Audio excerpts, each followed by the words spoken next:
Good evening.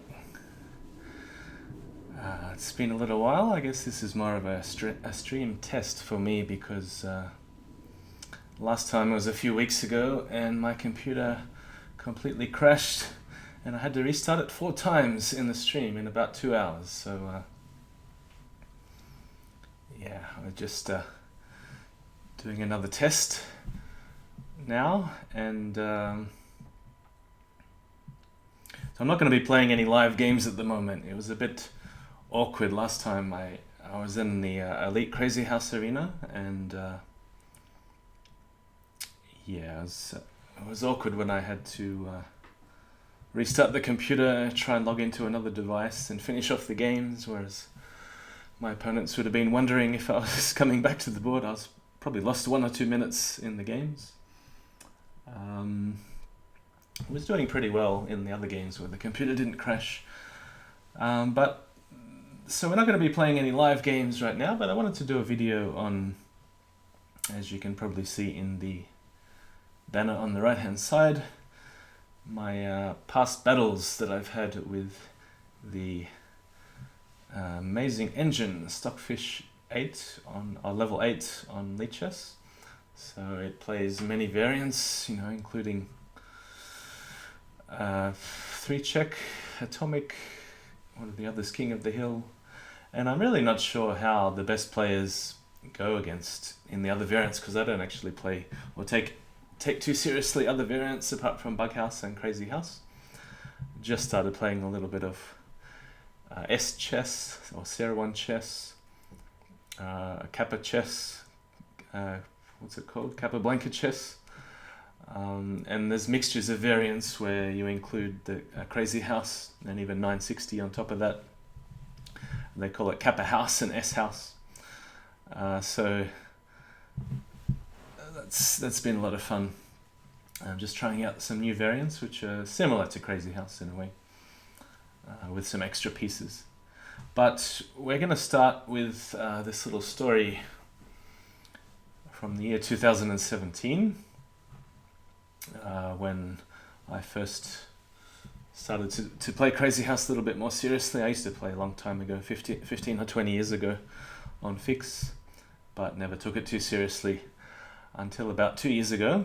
So discovered the engine with its 8 levels and went through all the 8 levels. And one time I was at the pub, and so you got to imagine a nighttime scene, probably 100 people around, all being extremely noisy. There's very loud music pumping, and this is a karaoke night on Friday I used to go to, and decided to put my name down for a song. It's pretty dark in the pub. I'm just sitting at a table. I've got to wait about half an hour for the song, and I just thought I might as well whip out the iPhone and play a couple of games on the Lv8 app against Stockfish level 8 at Crazyhouse. So this is the game that you're about to see, and this is what got me interested in how strong the engine actually is. So let's go through this game from 2 years ago first.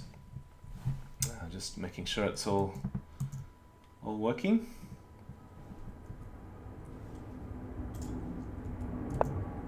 Yeah, seems like it's working. Okay, so I'm taking the white pieces here, and in all the games I prepared to analyze, in all of the others I'm going to be playing with the black pieces. And the reason I'm going to show a lot of black games from me is that in Crazyhouse, white has an advantage of about +2 from the opening position according to the engines, and this makes it even harder to win with the black pieces. So you could say I'm really giving the engine a head start by playing the white pieces in all the other games. But for the first one, I'm at the pub, I'm on my iPhone. This was 2 years ago. Let's go through the game. Knight f6, d5, pretty common opening so far. Bishop c4 is what I used to play, and castles. Now the main moves, the moves that I'm used to here, and in all the games I'll be quite honest about how much opening knowledge I have in a particular opening, and when I'm out of book, So I'm used to the moves pawn at g4 in this position. I would say that's the most popular move.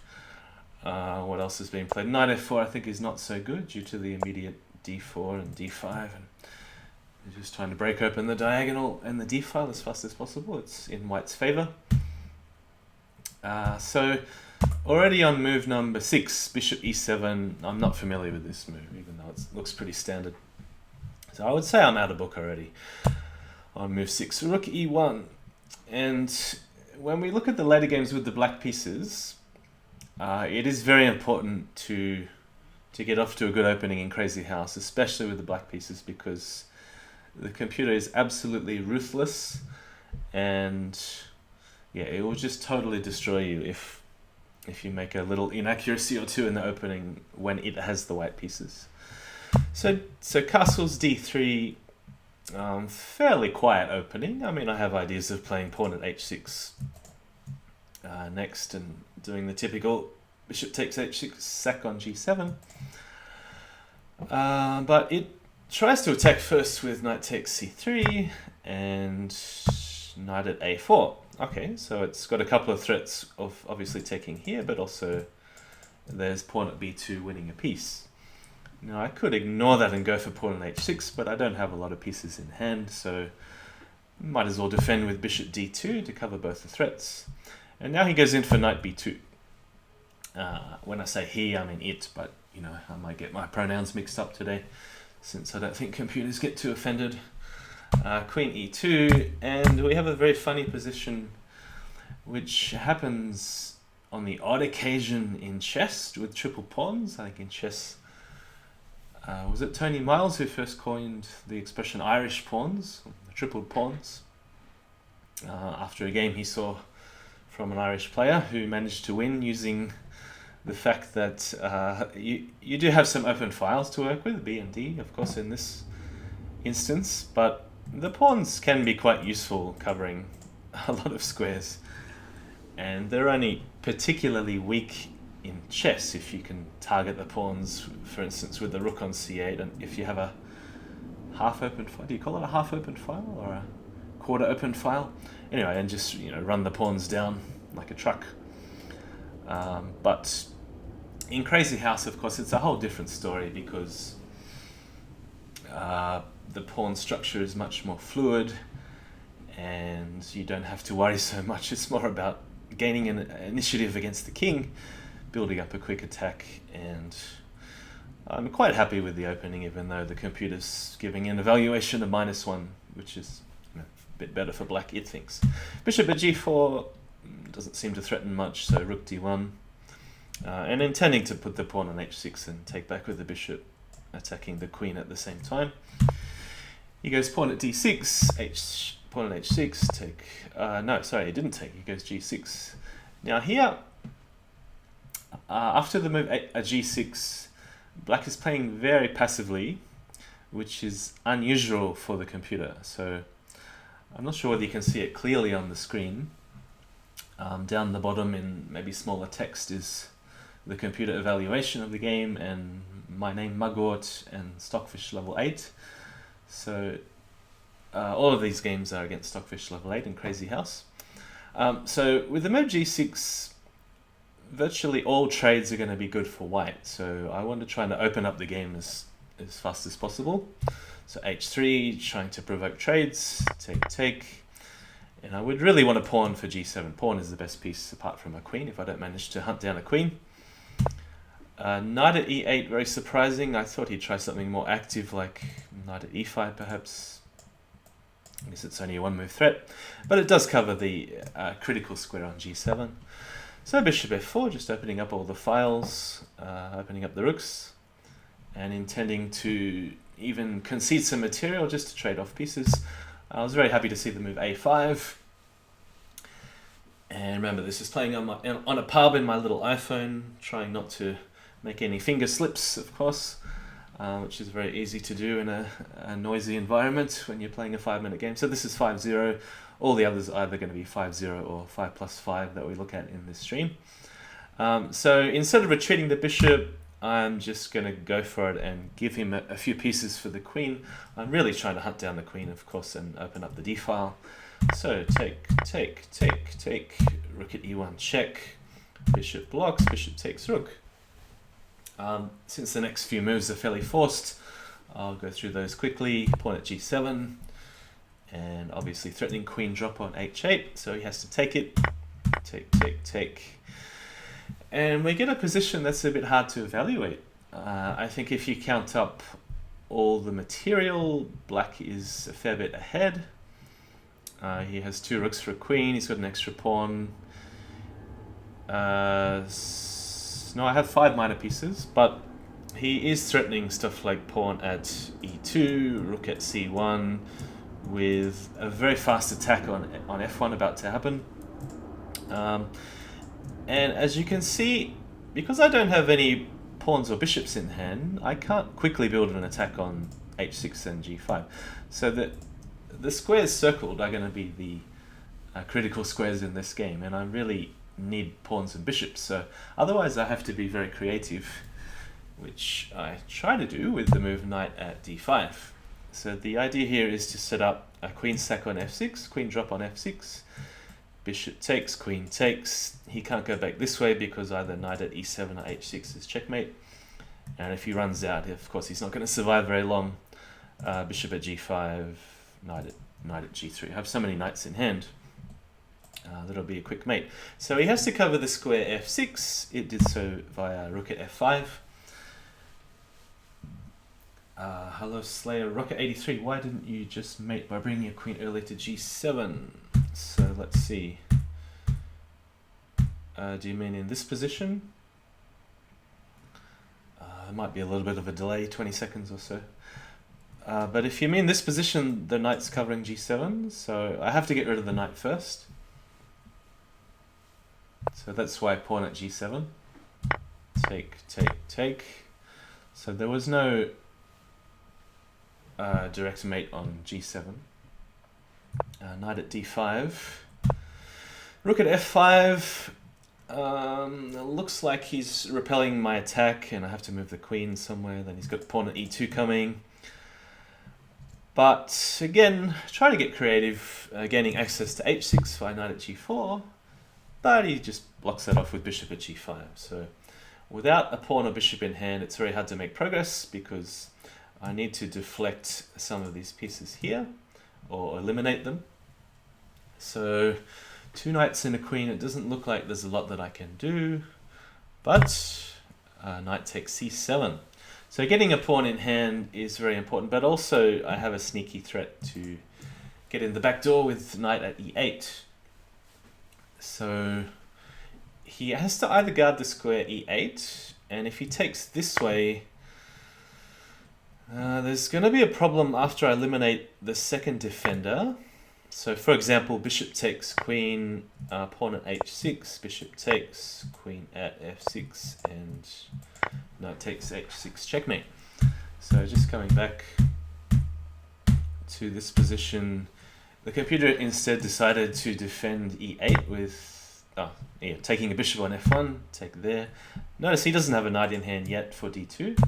Bishop at a4, very obscure computer move, but the point is quite easy for a human to grasp, that the bishop is controlling the key square on e8. So I drop another knight on d6, just aiming at e8. Also, it may be important to take this with check at some stage. And he defends again with bishop c to d7.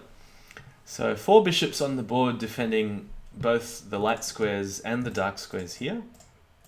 And I have to find a way to make progress.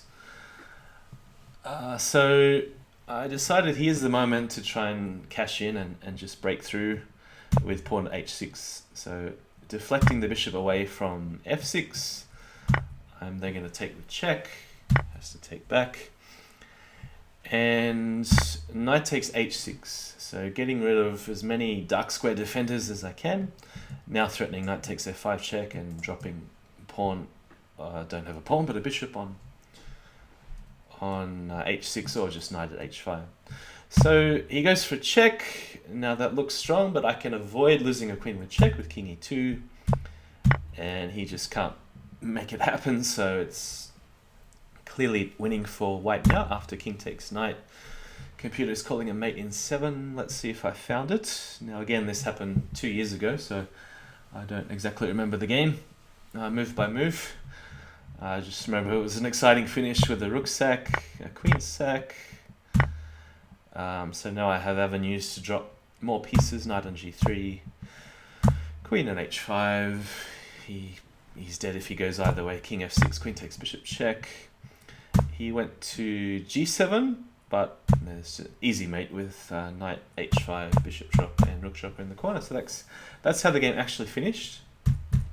But if he went the other way to f6, usually it goes whichever way is the longest mate. But if it goes this way, there's a bishop drop here to cut off the square d6, and just a pawn or a bishop on f6 will finish.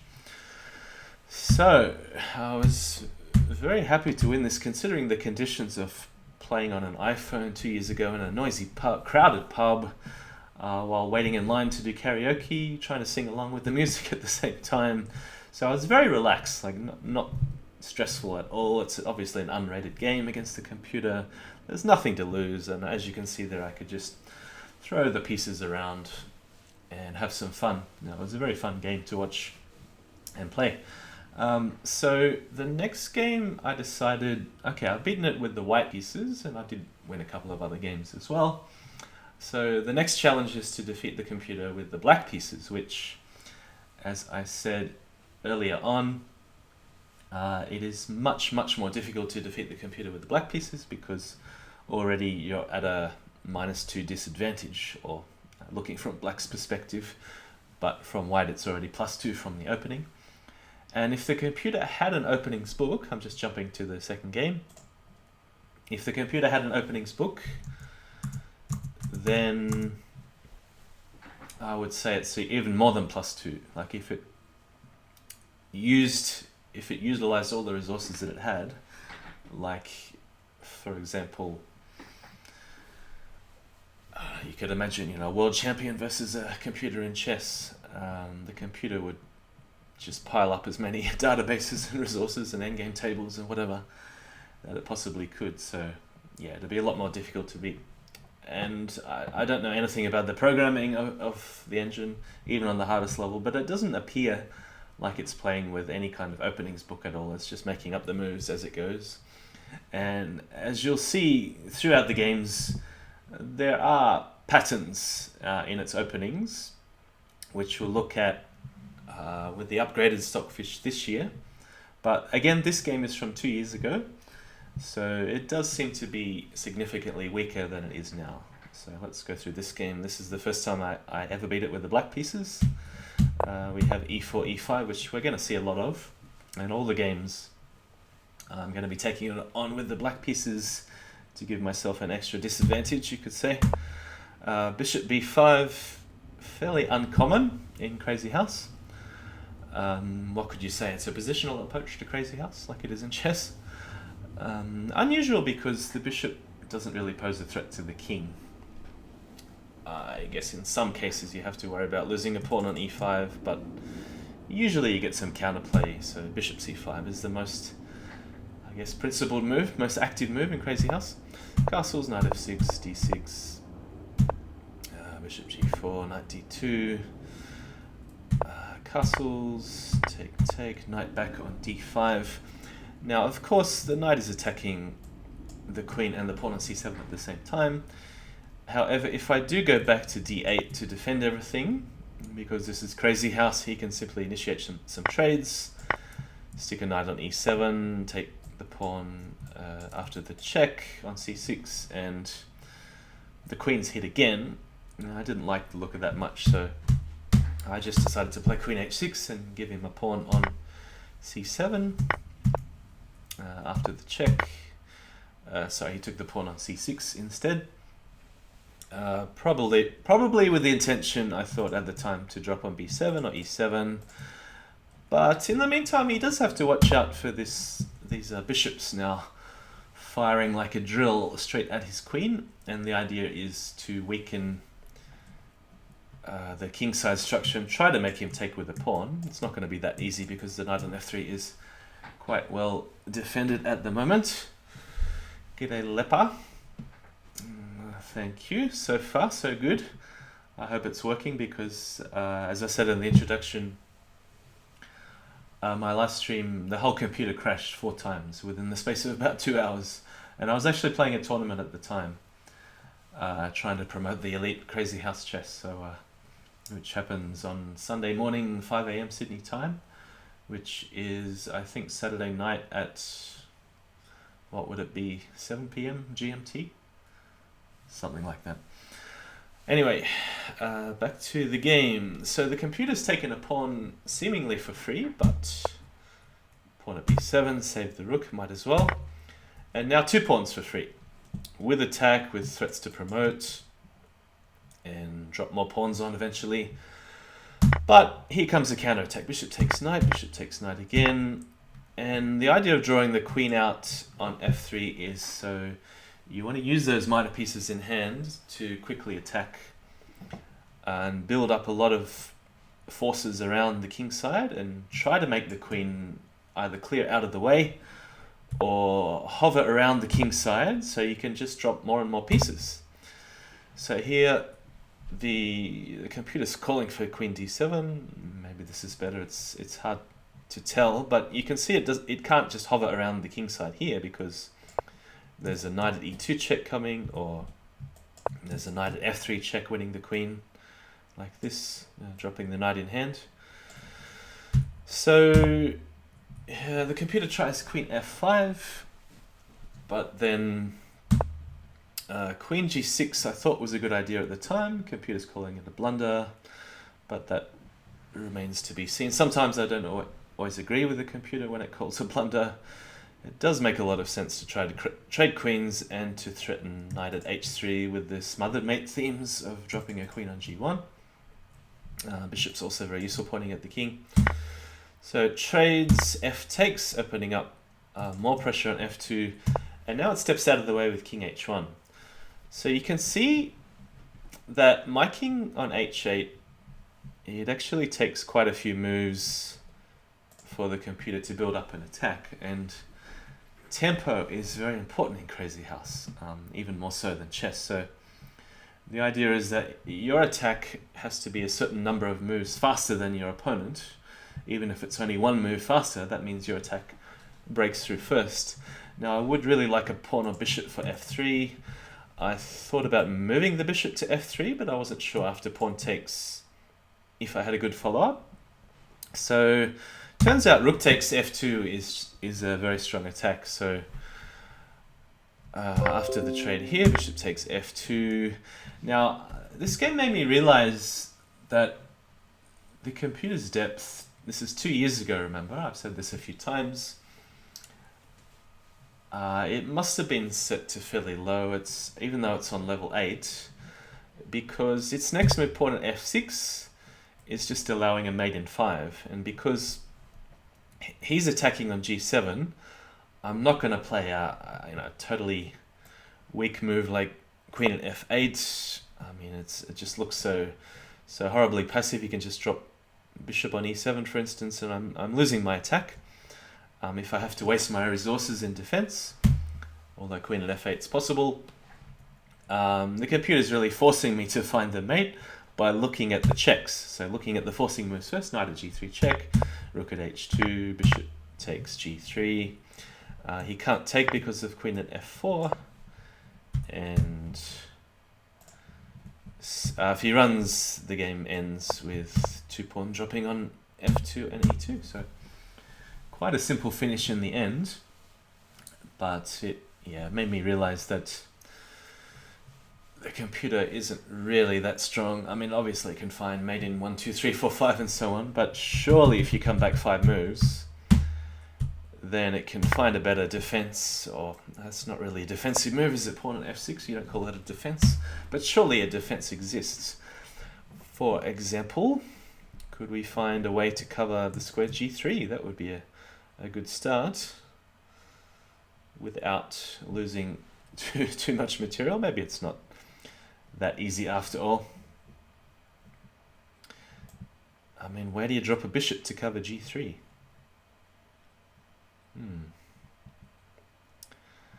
Hard to say. You don't want to put a bishop on g3 because I just take and then there's a knight at f2 coming, or a rook at h2 and so on.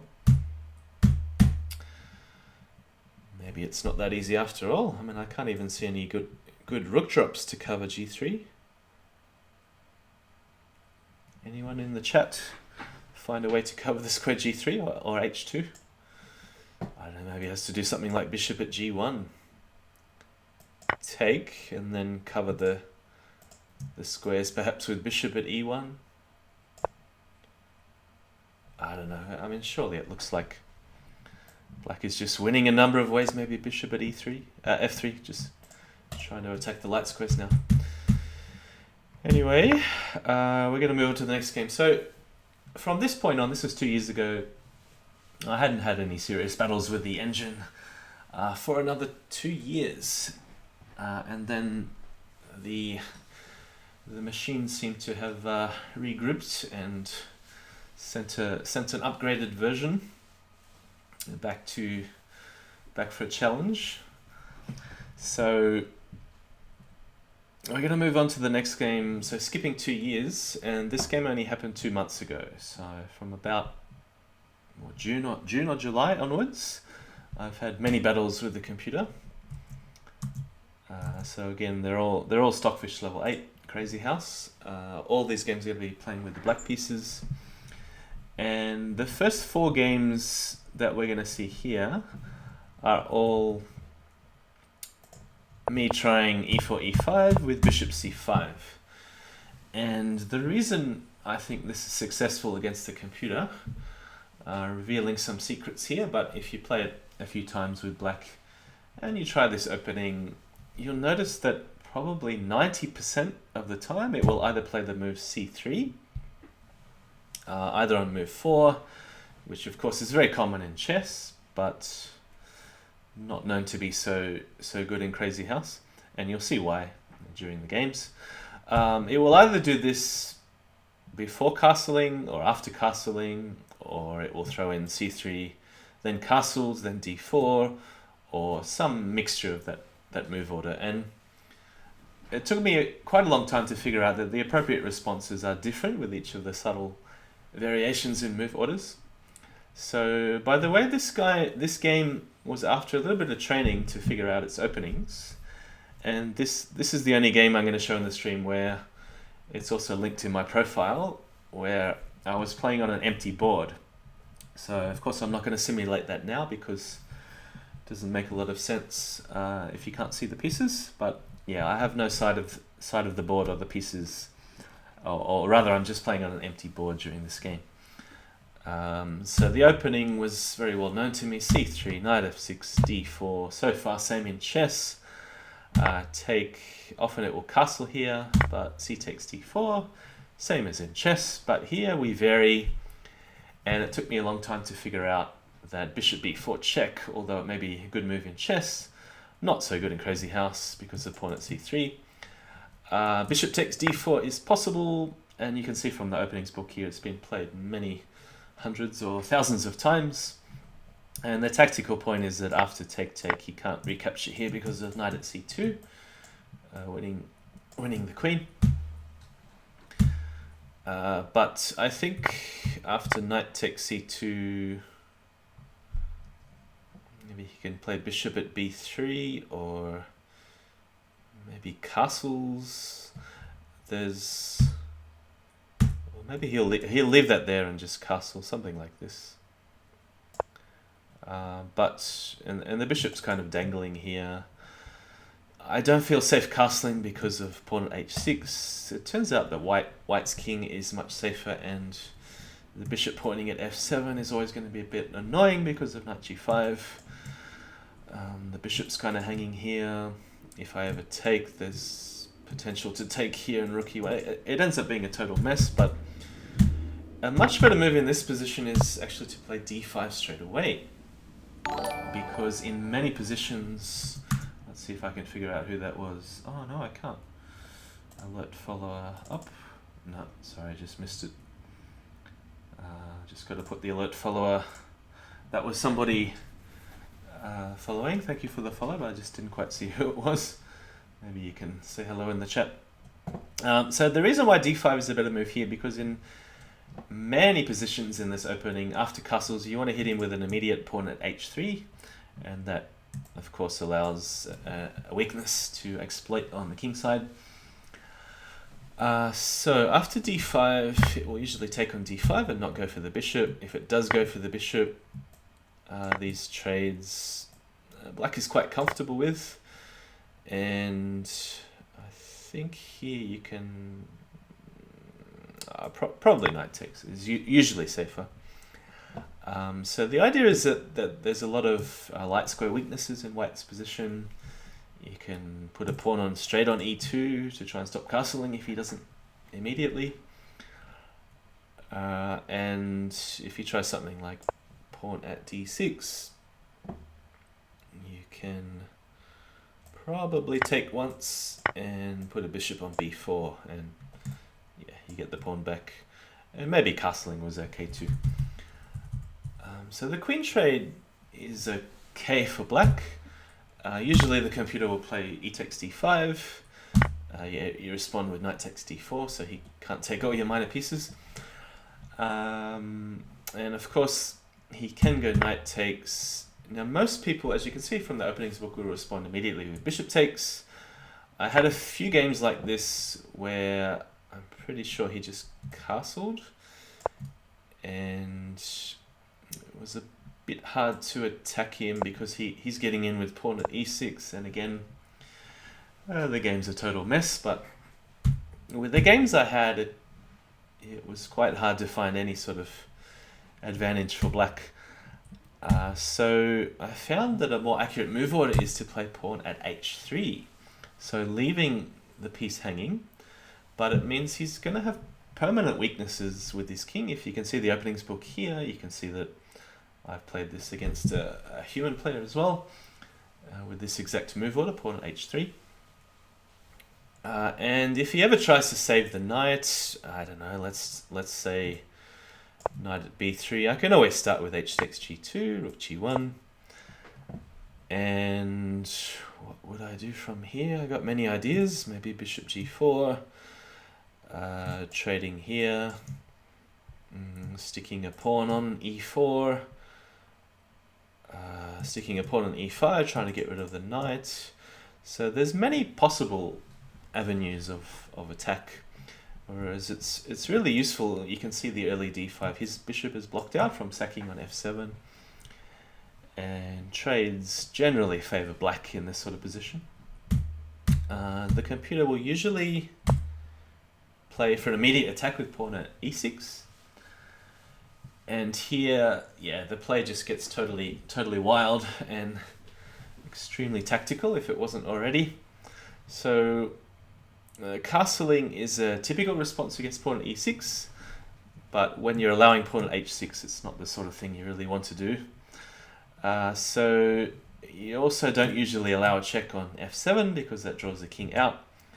But in this case, the best move is actually bishop takes d4.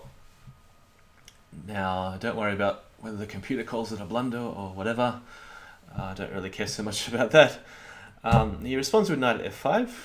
And if he goes check, the intention was to play king f8 and use that pawn as a kind of shield. You often see this in chess when your opponent's attacking you down the h file and they move a pawn to h7, or they take on h7, and you just ignore it and leave it there, play king h8, tuck your king in the corner, and say your pawn is helping me. In Crazyhouse, it's a little bit harder to actually make this work, but it seems like he's run out of checks, and I have a very dangerous bishop takes f2 sacrifice coming. And of course this still doesn't work because of knight at c2 check. So let's go back to the game. Knight at f5, fe, another surprising move, because even though in the game he took back with the pawn, I mean, any Crazyhouse or Bughouse player would probably play knight takes g7 check in a flash. It turns out that the king on e7 this time is actually pretty safe. And although the computer has never actually played this against me, and in this particular game I was on an empty board, so Of course, it's much harder in an unfamiliar position to navigate your way around all the dangers. But yeah, I mean, in most positions, bishop takes f2 check is going to be very strong, either before or after h takes g2. So coming back to the game, bishop takes e6. I had played this, I think, once before at this stage, and I was prepared for knight takes g7. You know, when he can take this either way, bishop takes or knight takes, and I'm still going to sack the bishop on f2. And the idea here is you want to set up the check so that you can trade queens in your favor with a check, and if you can do that, then you're almost guaranteed of a win, as long as you can find the right mating sequence at the end, which you're about to see. In this game, the engine avoided knight takes g7 check, but it went bishop takes e6. And of course I'm being faced with deadly threats now, but because it's my turn, I'm going to get in first. Bishop takes f2 check, king takes f2 is forced, and I'm going to draw the king out, and eventually I want to lure him somewhere on this diagonal so I can take this queen on d1 with check, get it back in the hand, drop it on straight away. So knight drop is obvious, knight at g4, king g3. So here's a critical moment where I have to play the move knight to h5 check. And he has a number of ways to escape the check. Let's look at the options. In this game he played king f3, and we'll come back to that in a moment. He can't go king takes h3 because knight f2 is an immediate checkmate. Yes, got all the squares covered. King h4 is illegal. The only other option is king takes knight. And here it is a forced mate. It's very hard to see. In fact, at even an ordinary depth of the engine, like 14, 16, even up to 18, even up to 20, I think, or 22, it still doesn't see the forced mate for black. So it's quite a long sequence, and I will show you now if you're interested. So here it goes. Queen takes queen, check. Rook takes queen, knight f6 check. Now he can't go to any of these squares because queen at g4 is an immediate mate. So the best defense would be king f3. Queen at e4 check. I want him to go to f2 and not run over this way. So king f2, queen takes g2 check.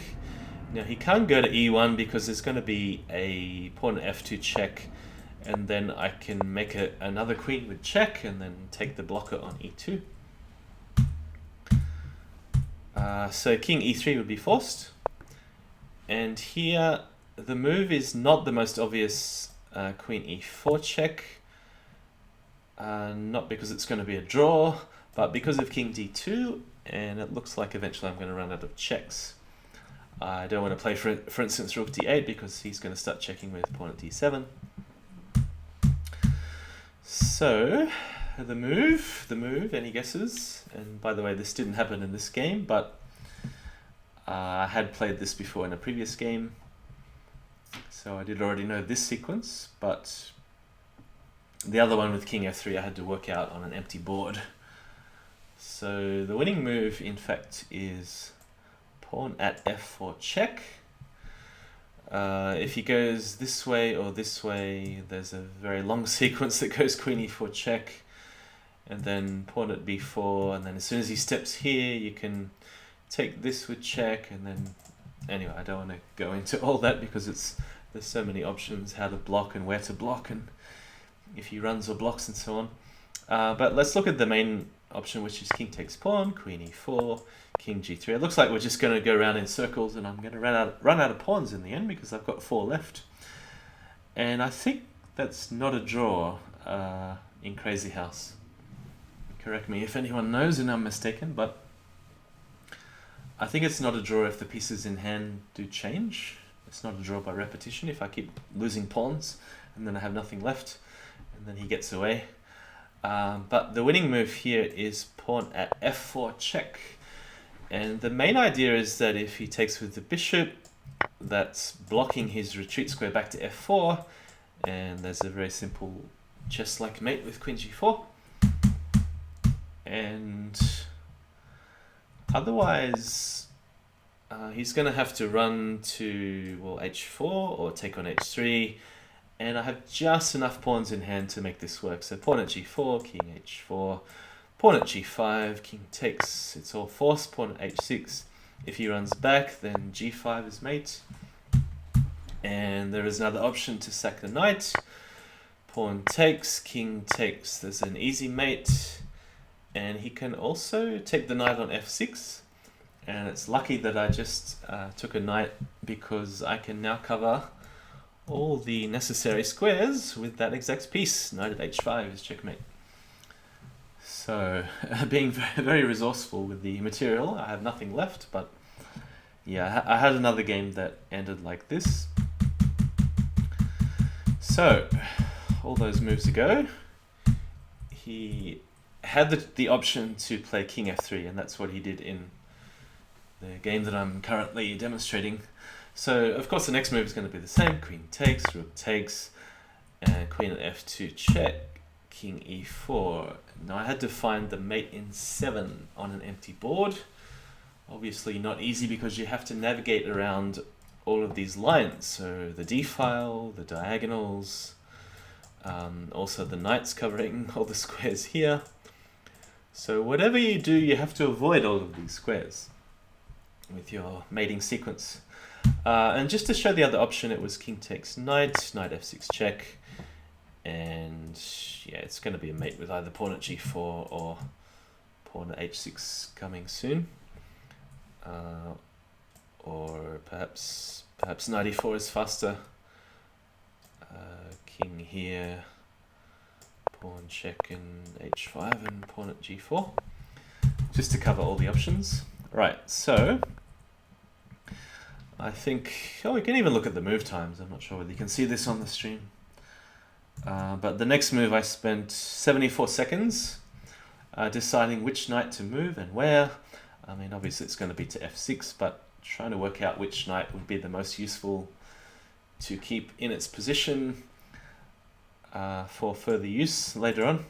So it turns out the best move, the fastest mate, is knight h to f6 and knight to e5 check, because now this knight jumps into e4 and c5. So knight e4 check, knight c5 check, and he's just can't get out of the mating net, so dropping a pawn, a5, and wherever he goes, it's a mate in 1. So all this came from, what was the opening? c3 in the Italian. And yeah, I mean, most of the game, obviously playing on an empty board with a blind account, was known to me. Most of the game was already known. I would have really struggled if it played one of the other options, like knight takes g7, bishop takes e6, or knight takes. But yeah, the computer does have a lot of patterns, which it repeats.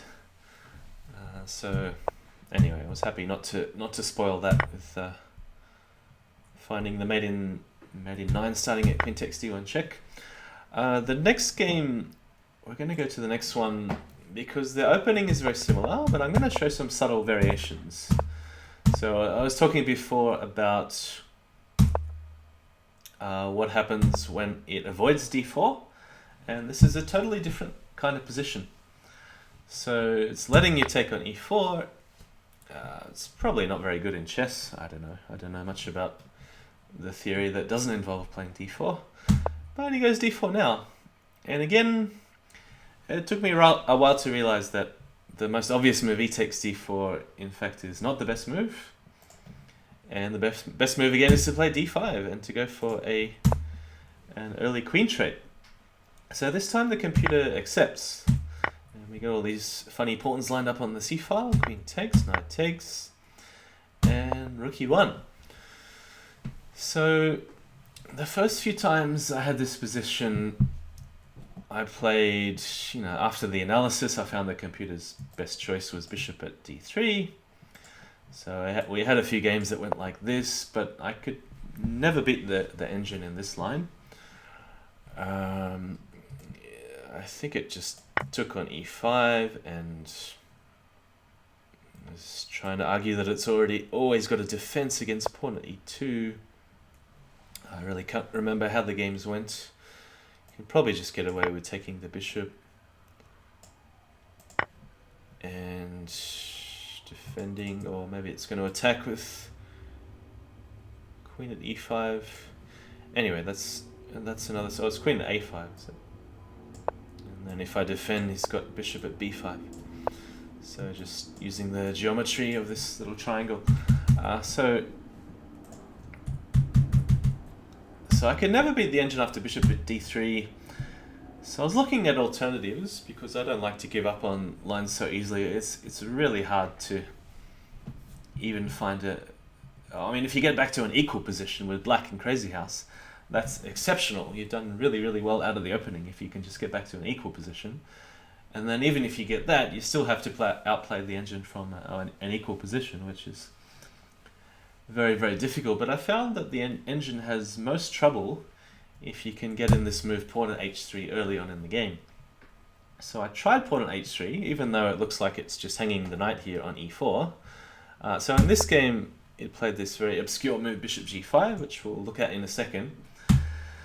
But let's just quickly take a look what happens, because there's some really interesting lines after rook takes e4. And in hindsight, I do actually think this is the computer's best move. And I think this was in the analysis, this is the best score I ever got, 15 centipawn loss.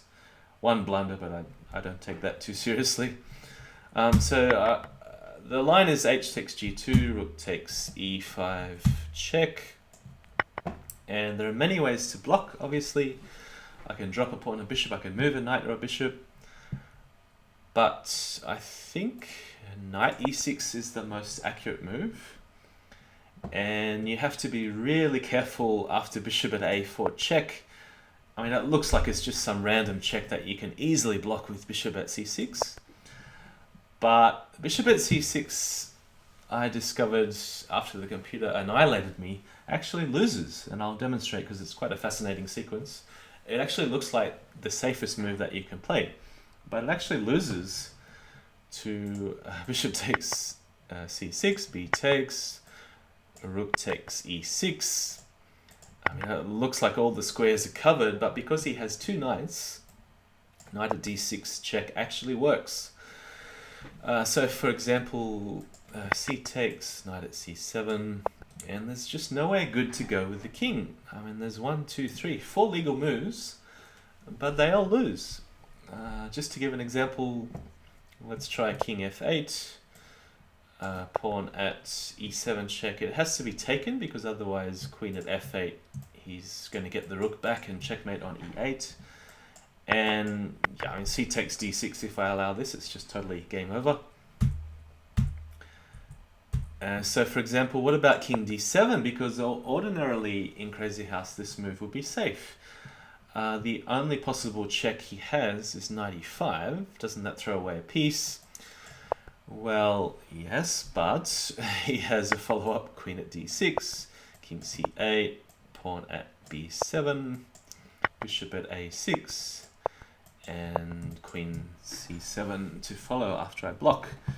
So yeah, quite a fascinating sequence where the computer would just have enough, just have enough pieces to mate. Yeah, it turns out here the pawn at c6 is the most accurate move. But then the engine would defend with knight at g3, and we've had some interesting battles in other games where I've tried castling or maybe bishop at h3. But he has a good defense in knight bd2, just covering the checkmate threat on f1.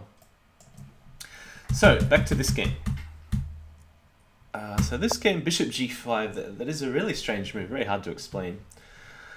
So I'm just going to take it, expecting a check, but this time I have better defense because the knight's also covering on e6. So the engine goes knight takes g5. I don't see any major threats, so of course I'm just going to take on g2 and threaten queen checkmate on h1. Now, what's he going to do? The next moves kind of shocked me, if this is the game I'm thinking of. There were two very similar games. But bishop at a4 check. Okay, well this time I can play bishop at c6 because he only has one knight in hand, and the sequence before he needed two knights in hand to mate. And this time I can choose whatever piece. I don't have to play knight e6, I can choose pawn or bishop to block the check here. So take, knight takes, he's even letting me cover the square e5 with the tempo. So yeah, I think just completely winning. Knight at g3 is an attempt to defend, but I'm just going to play very straightforwardly here. Bishop at f4, remove the defender. Bishop at d5.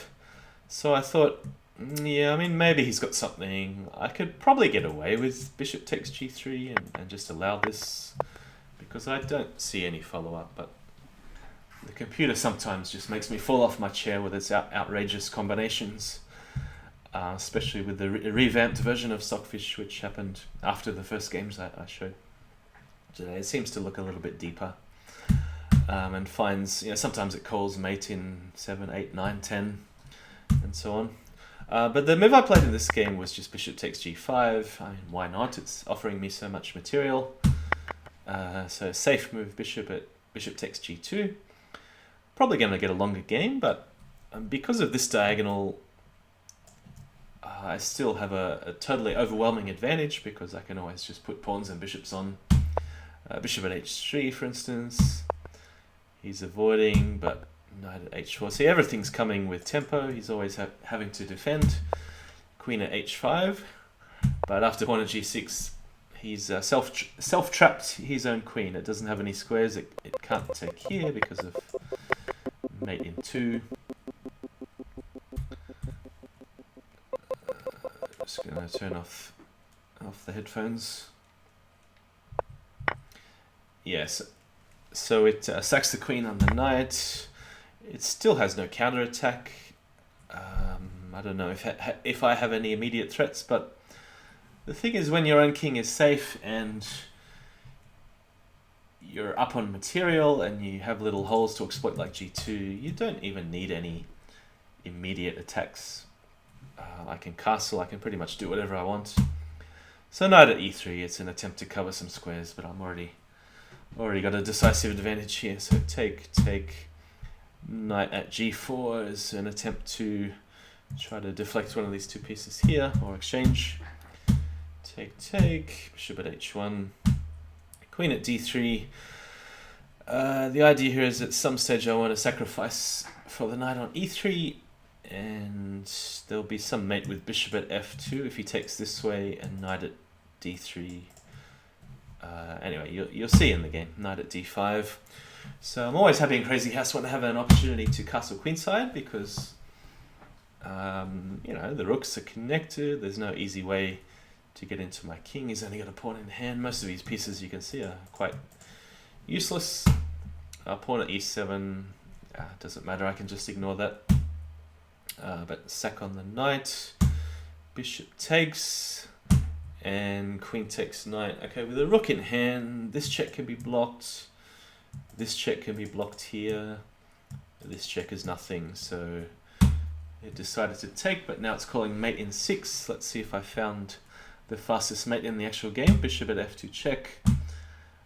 So what I was talking about before is king takes knight at d3.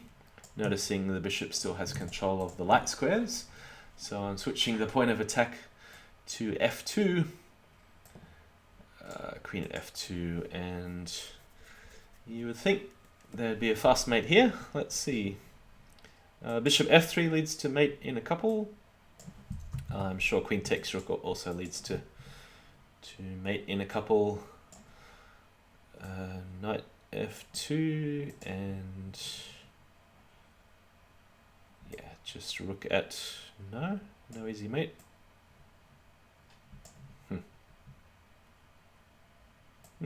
Maybe the queen sack works. I hope it does.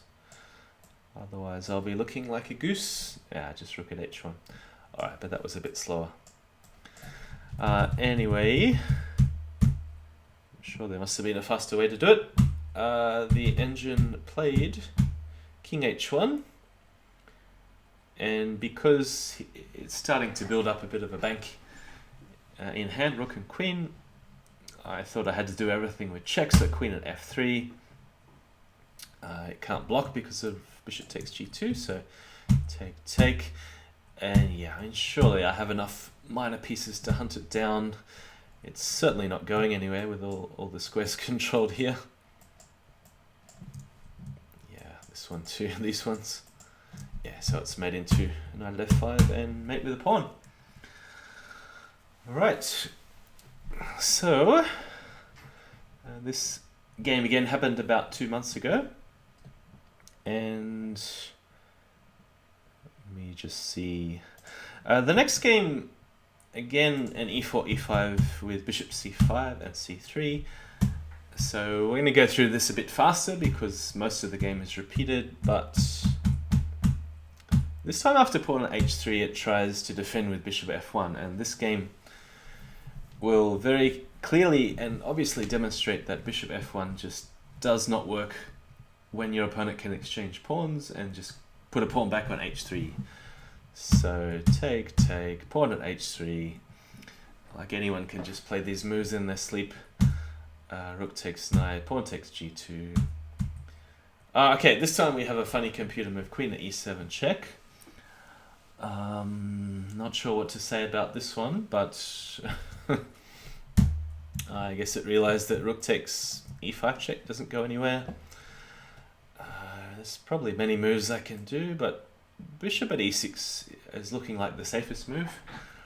Let's try, I don't even know, one knight in hand, I don't even know what to try.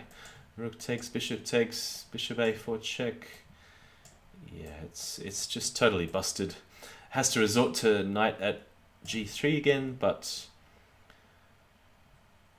this time, because it doesn't have a knight in hand to block on e1, I can play the move queen at d1 check. So the idea here is if it blocks with the bishop or queen, I'm going to take on f3, and rook at h1 checkmate is unstoppable. So once you get this set up here, a bishop or queen and pawn, then yeah, unless your opponent can counterattack you, it's just good night Stockfish. Terminated.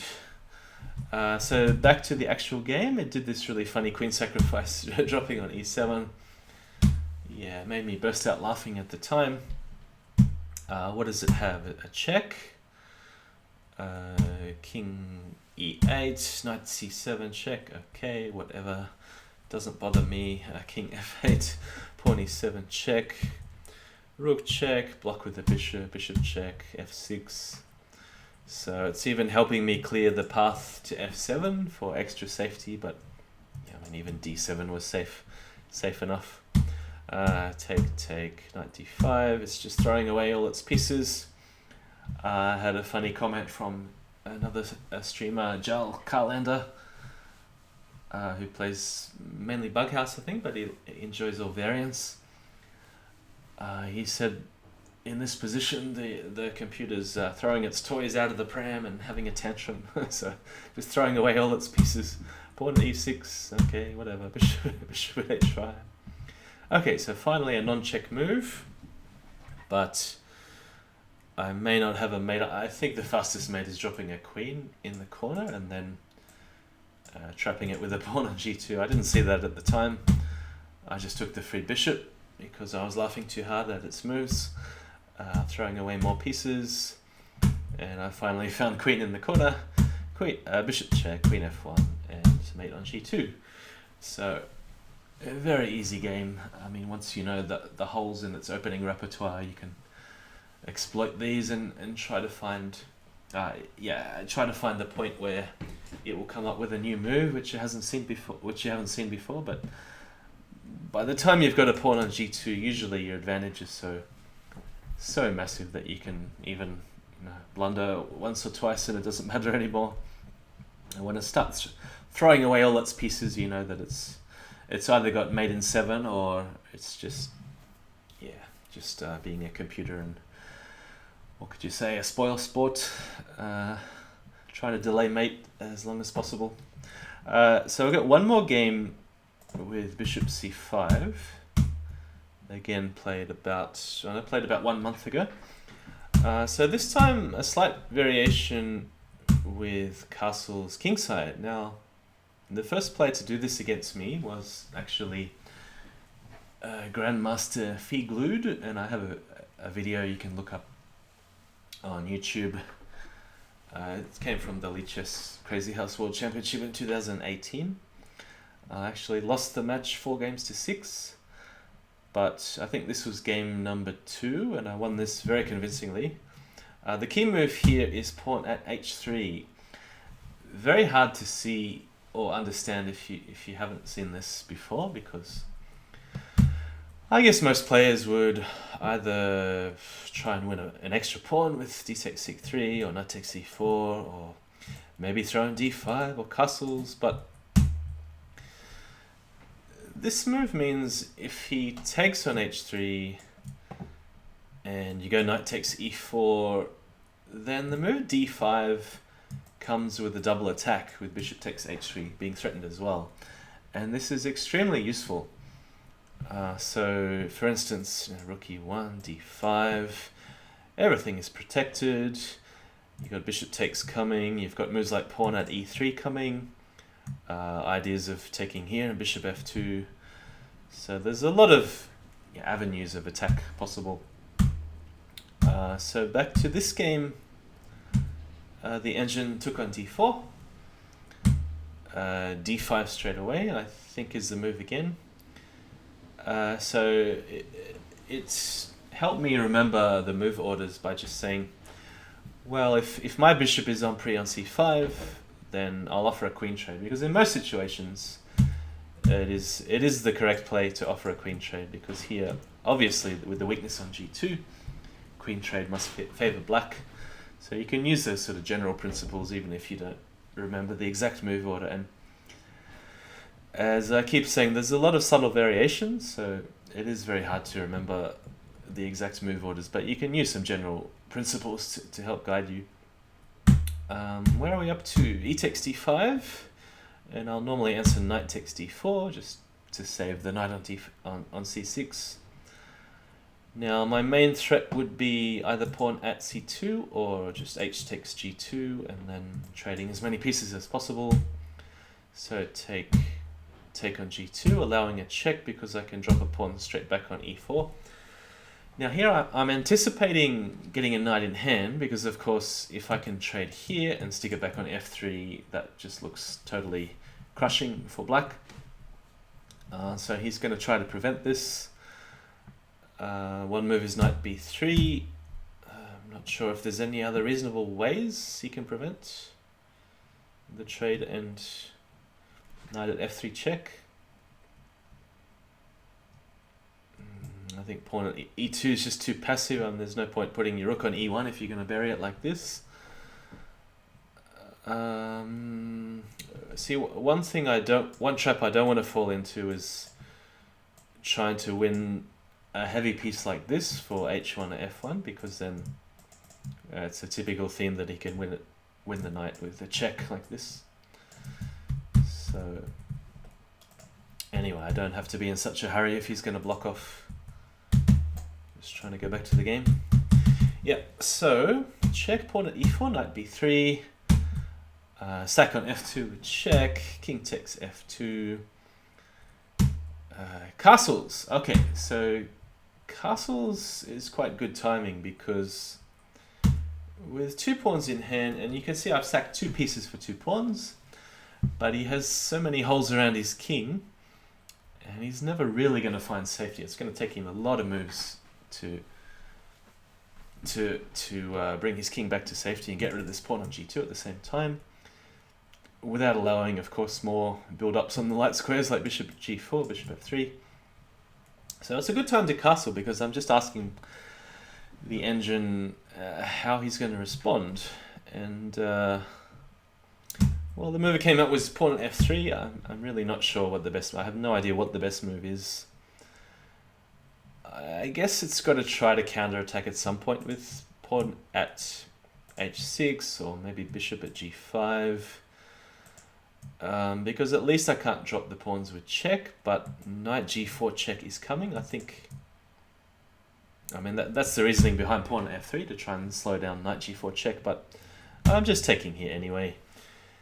And I think the engine is really overestimating or over-evaluating the material after pawn at e7, because I'm quite happy to offer my queen and just go pawn at e2.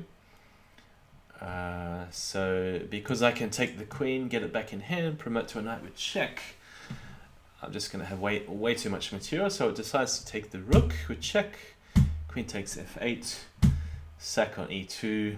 Now its idea here is to try and separate the pawns after f takes, queen takes. Then maybe knight g4 is not so dangerous because of just king takes g2, the queen is covering second rank, rook is covering first rank, and with only 3 pawns and a bishop maybe it's not enough, even though, I mean, pawn at h3 still looks pretty good.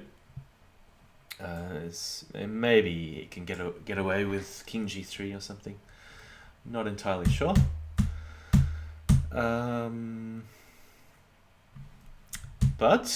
a better move is knight g4 check, and the idea is simply to drop a pawn on f2 on the next turn, because obviously there's no safe place for the rook to go.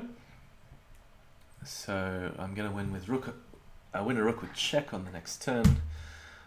Bishop at h4, it does make sense because you can see he's got a lot of pieces in hand. So it does make some sense to put them on the board. So make a queen or a knight, doesn't matter, he's going to take it anyway. Now, I didn't see this during the game, but the best move is actually rook at f1 check. And the tactical point is after bishop takes, pawn takes, queen takes, knight takes h2, wins the queen back, and it doesn't matter that it's with check or not, because the king is so open that 3 pawns, a bishop and a queen with a safe king is certainly enough to mate. This bishop, you notice, is very useful too, so even if I do a non-check move like bishop g4, you can see I'm covering dark squares and light squares at the same time. Okay, so the move I played was not so convincing, but it was rook at h3 check.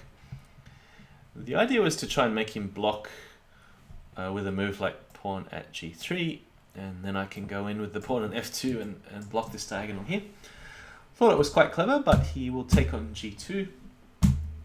Pawn at f2 anyway, take check, rook takes, and pawn at g2. Okay, so it doesn't look like there's any immediate mates with pawn at h2 because I need a knight or a rook in hand. I don't have it. So I just want to make sure that I threaten something and avoid stuff like bishop takes g4 and queen takes f2. So I've got to make some sort of a threat. I think the strongest move would be pawn at h3. A little bit difficult to see. The idea is that I'm just going to take here, or there's going to be a pawn at h2 and lots of checks in a row after that. It's just too many squares for him to cover. So the move I played in the game was bishop at g3, and with obvious ideas of rook takes and bishop takes queen. So it plays a funny one of those funny engine moves, pawn at g6. A little bit hard to explain this one, but I guess it's kind of hoping for, if engines hope, I mean it's kind of hoping for king takes, bishop takes, because at least it has some hope of a counter-attack. And suddenly the game can swing very quickly with a mistake like this, because here rook at g8 wins a queen. If I take, it's coming in with the knight and the rooks and the pawns, so I have to run out most likely. And I'm sure the engine would find something here. I'm not exactly sure what. Pawn at h5. If I take, there's bishop check. It's a big mess, but I'm probably getting mated somewhere along the line. So it's a lot safer just to take the pawn like this. Pawn at e7 is another one of those delaying moves. Queen takes, pawn at e6. I do have to be careful, of course, so I thought bishop takes is quite useful because it helps clear the 8th rank in case it wants to put a rook there and take over. So queen takes, bishop there, pawn blocks, Pawn at e7. Now I thought I've got a lot of cover on the square f8, so I can leave this one there and just take the bishop on c4. It's got one check here. I can even afford to take that rook. Now the funny thing here is it promoted into a rook because presumably it realized by this stage it doesn't matter anymore. I'm going to block on f8 anyway. Knight at e7 doesn't go anywhere. It's throwing all its stuff at me. Check, just for as many checks, cheap checks as possible. Pawn blocks, rook takes, queen takes, take, and that is about it. So it's probably going to need a battalion to survive this, and cheating by dropping about 10,000 pieces at once. But yeah, obviously no survival. Check here, bishop f2, pawn there, bishop takes, and it's mate in a few. Okay, so this game happened about a month ago, and from then on I kind of worked out all its openings after c3. I got sick of playing all the c3 openings which we've been seeing so far. So the next games are going to involve an opening switch which does not involve bishop c5, so I'm going to take a more passive approach and go early d6, so it's more like a Philidor sort of setup. So you'll see an example here. So all the remaining games are going to involve d6 on move 3. It is a little bit safer, maybe objectively it's still of course better for white, but it's a little less sharp than bishop c5, because your bishop on e7 is always going to control the square g5, which obviously knight g5 is a typical sort of theme in Bughouse and Crazyhouse. You have more coverage around your king.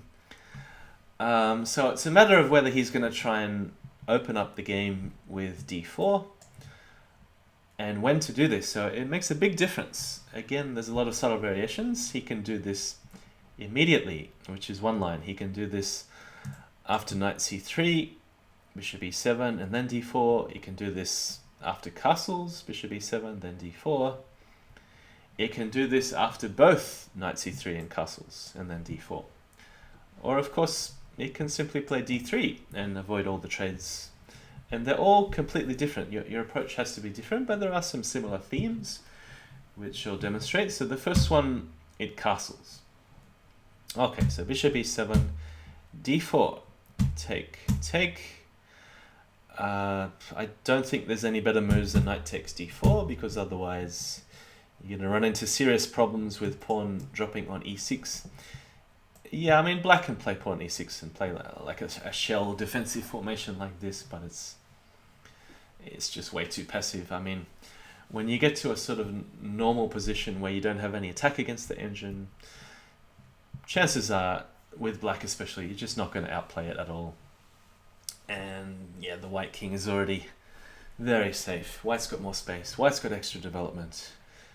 And, you know, just trading here. Knight at a5 to pressure c6 and so on. Or just knight at h5. Attacking here. Just to demonstrate. Okay, so back to the game. Knight takes, queen takes. Now, it took me quite a long time to figure out that the best move here, I believe, is knight at e5. Because I tried bishop f6. Sorry, I'm just going to get back to the game. I tried bishop f6. I tried knight f6. It took the engine a little while to bust me. I think, does it start? I think it starts pawn at h6. And then it sacks the bishop, and yeah, it's just really awkward to defend these sorts of positions. When it's trying to control the light squares with knight at g5 and pawn at f7, and also trade on g7. Obviously there's no chance for me to ever castle, so this move is the most resilient. The engine will pretty much always play bishop f4, try to trade the knight, try to open up a sack possibility on f7 with the trade of queens. So I'm going to take on c4, queen takes, and knight f6. So I'm delaying. I tried a few times immediately going for pawn h3, but can't exactly remember what was wrong with this immediately. But it didn't turn out so good. Maybe it's just an immediate knight at h5, just ignoring this attack on g2. And I'm going to have some troubles defending this. Yeah, I can put a bishop on, but then of course I have less pieces to attack with. So knight f6, pawn at h6. And I decided the best approach here is just to ignore the attack on g7. I mean, I can try rook g8 maybe, but then I have to defend square f7. It's a bit awkward.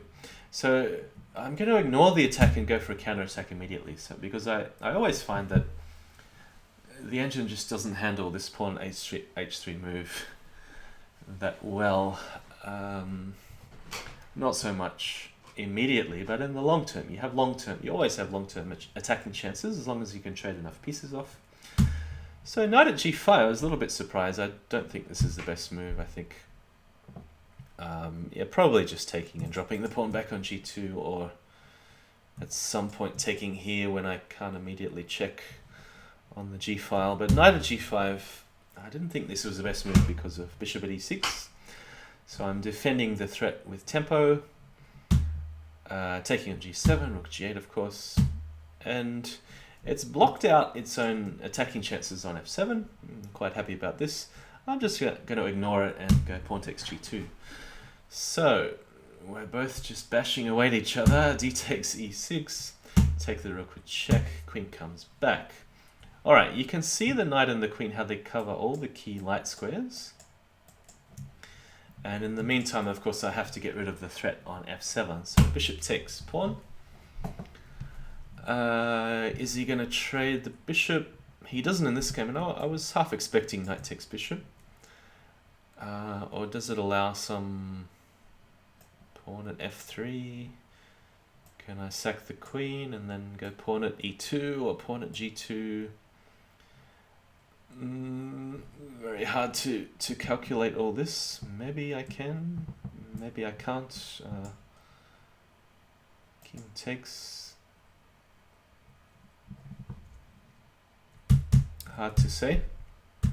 There's other options for him, like maybe an immediate bishop at a4 check. See, now I don't want to play c6 because of knight at c7. Maybe I can get away with this. It's really difficult. But I was a bit surprised by bishop at b3 because, well, it seems to slow down his attack. I just trade bishops. He takes there. Take on g7. Of course, now the knight's pinned, so I can play moves like pawn at f3 immediately. So presumably he's going to block off the g-file, or maybe a move like knight at f5 would also be useful. But I guess I can just take here and knight at f3. Now, if I haven't given him a chance to put a piece on to block any checks, or put a piece on g2, it's very useful to have that square empty, because now I can play a move like rook at e1, and when his checks run out eventually,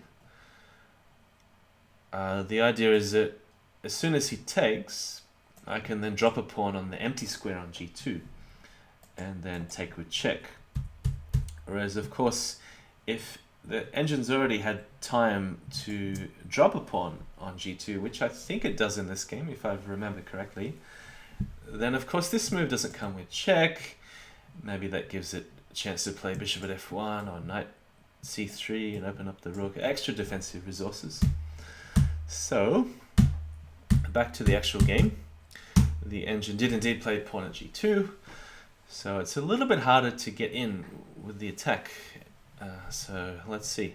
I was very happy to find the move knight takes e4, because yes, that's sacking another piece, but the whole point is that if it takes, it clears the g file, so I can immediately then start attacking with pawn at f3.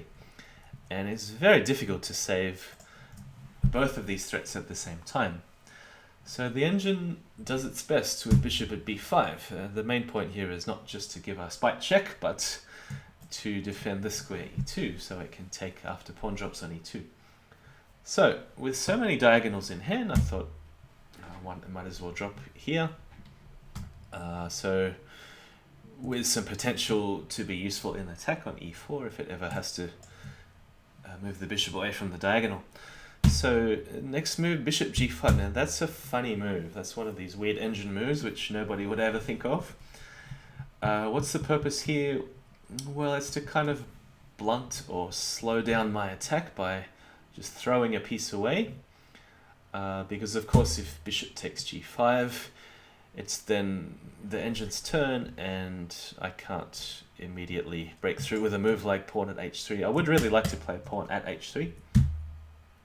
And maybe I even could have done this last turn. Is this any good? I'm not sure. Because the sneaky threat is rook at h1, so presumably it would have to... I don't know. What does it have to do? Knight at g3, knight at f4. One of these moves. It's going to have to sack a knight here.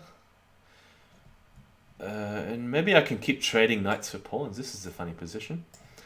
So eventually it's going to run out of knights to defend on g2.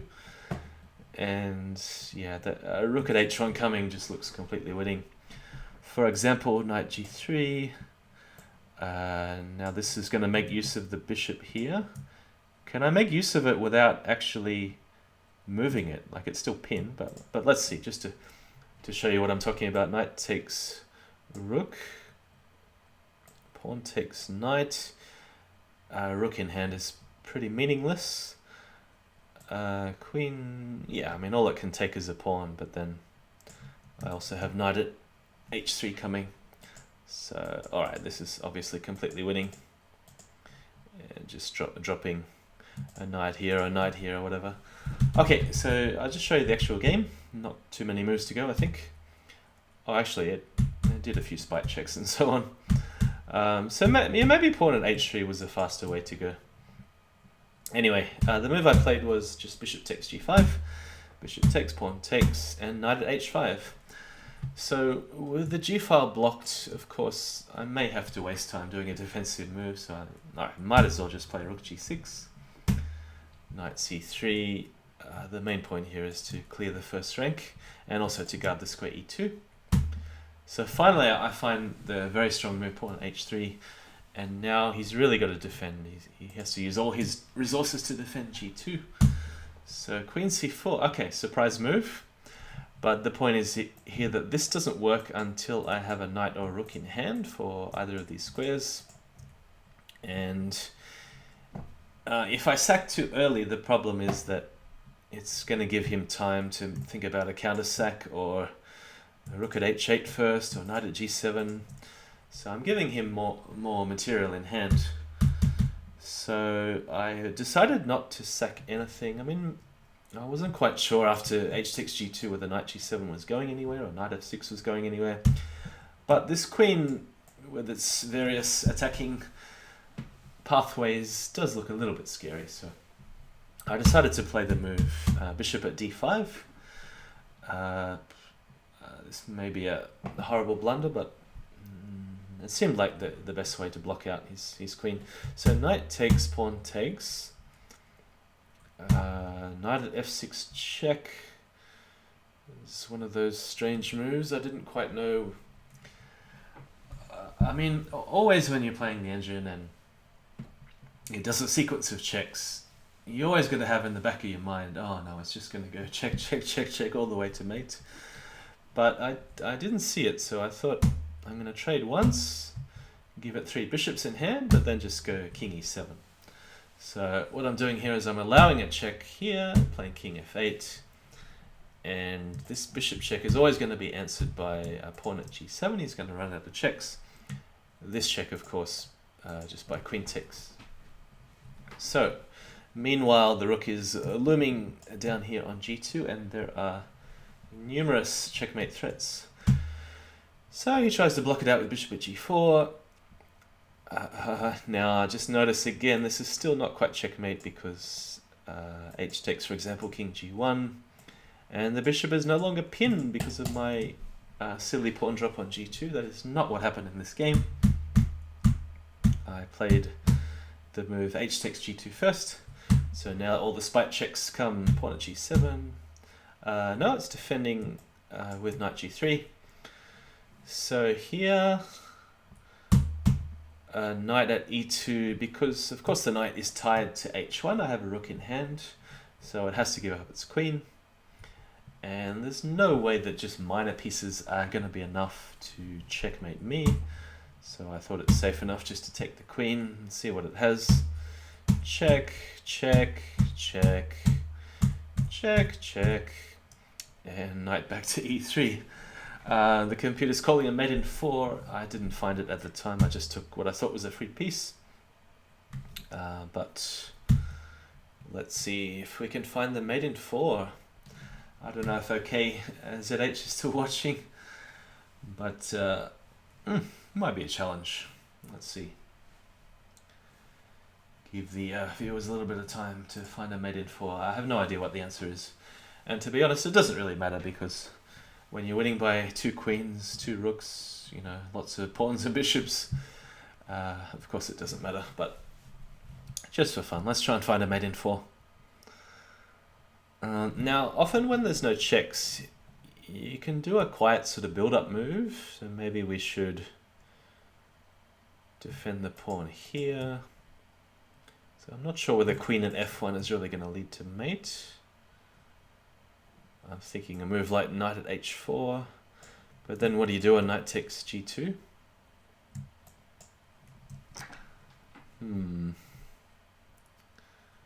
Yeah, it is tricky with these 2 knights defending. It's probably some really obscure way to clear the g file and then... Knight at h3 checks, says Pedro Garcia. So if bishop takes, we got rook at h1. If knight takes, knight at f3 check. If king takes, we got knight at f4. Can you then... how many moves is that? King h1, rook g1, rook takes, knight takes f2. But is there really a knight attacking f2 if the bishop takes here? Not quite sure whether I'm following the right line. So we're looking at this, takes, rook at h1, takes. How many moves did we make? Did we make 3? 1, 2, 3. Yeah, there's certainly no mate in 1.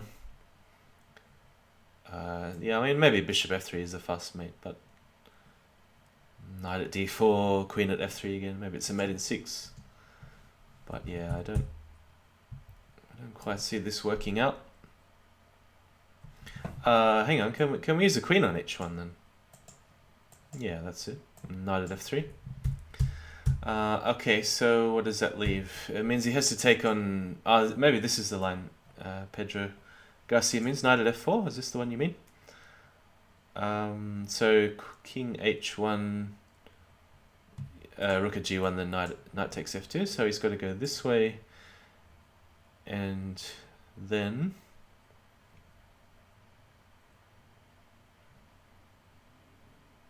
And then we find a mate in 2. Which should be really easy, but maybe it's queen takes here.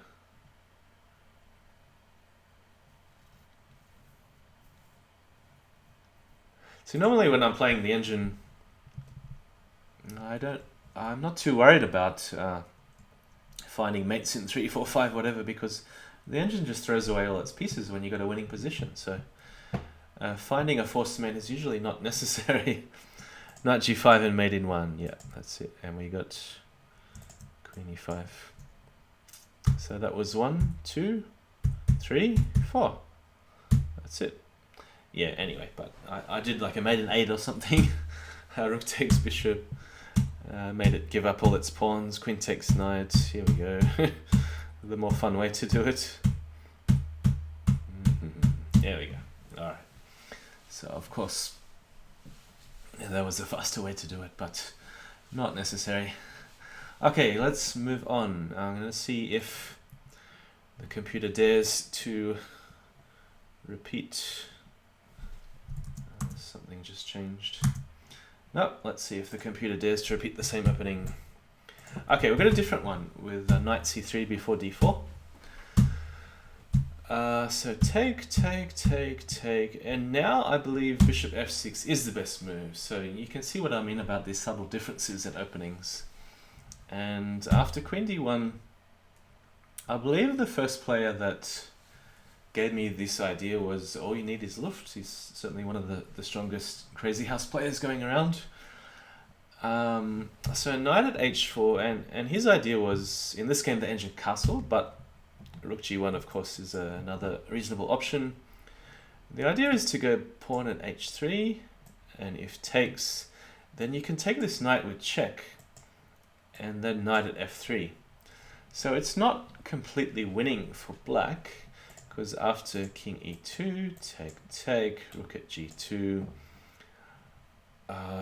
what's the move? Is it just queen? Or maybe you take here. Oh, there's some different moves here. Or maybe you take here, and then move the bishop some. Maybe even bishop d2 just to clear the first rank. So I've had a couple of games with the engine like this, and it's quite interesting because I think its evaluation is that black is doing okay, like maybe -1 or something, but it's quite difficult to play against all these minor pieces, because if you allow him to build up an attack like bishop at b3, suddenly it becomes devastating if you don't have any pawn for e6 or knight for e5 or any way to defend yourself. So anyway, it's a very interesting sideline, and you can see from the openings book I have played this once 2 years ago. It's only happened a handful of times, but seems like nobody's played the move rook at g2 in the openings book. Alright, and I think I saw John Lee's name is from the white side playing Chuanet last year, and yeah, maybe the move was bishop takes h3. Anyway, so in this game the engine castles, pawn at h3 anyway, and then g3. Now these games with g3 or g6 on the other side tend to go one of two ways. Black trades off a lot of pieces and then just wins easily. Like obviously you want a pawn for g2, you want a knight for f3. But if you take on c3, of course, it's going to find a way to prevent knight at f3, for instance, g takes h4. But I found that queen takes h4 is actually extremely dangerous, and white here has to be really careful. So I had a few games, and sometimes I won after bishop takes f7, king f8. The idea is that you don't want to give him this drop with a check. So you can answer this with something like pawn at e2 might be good, and you just give him this check and then you run away, king e7.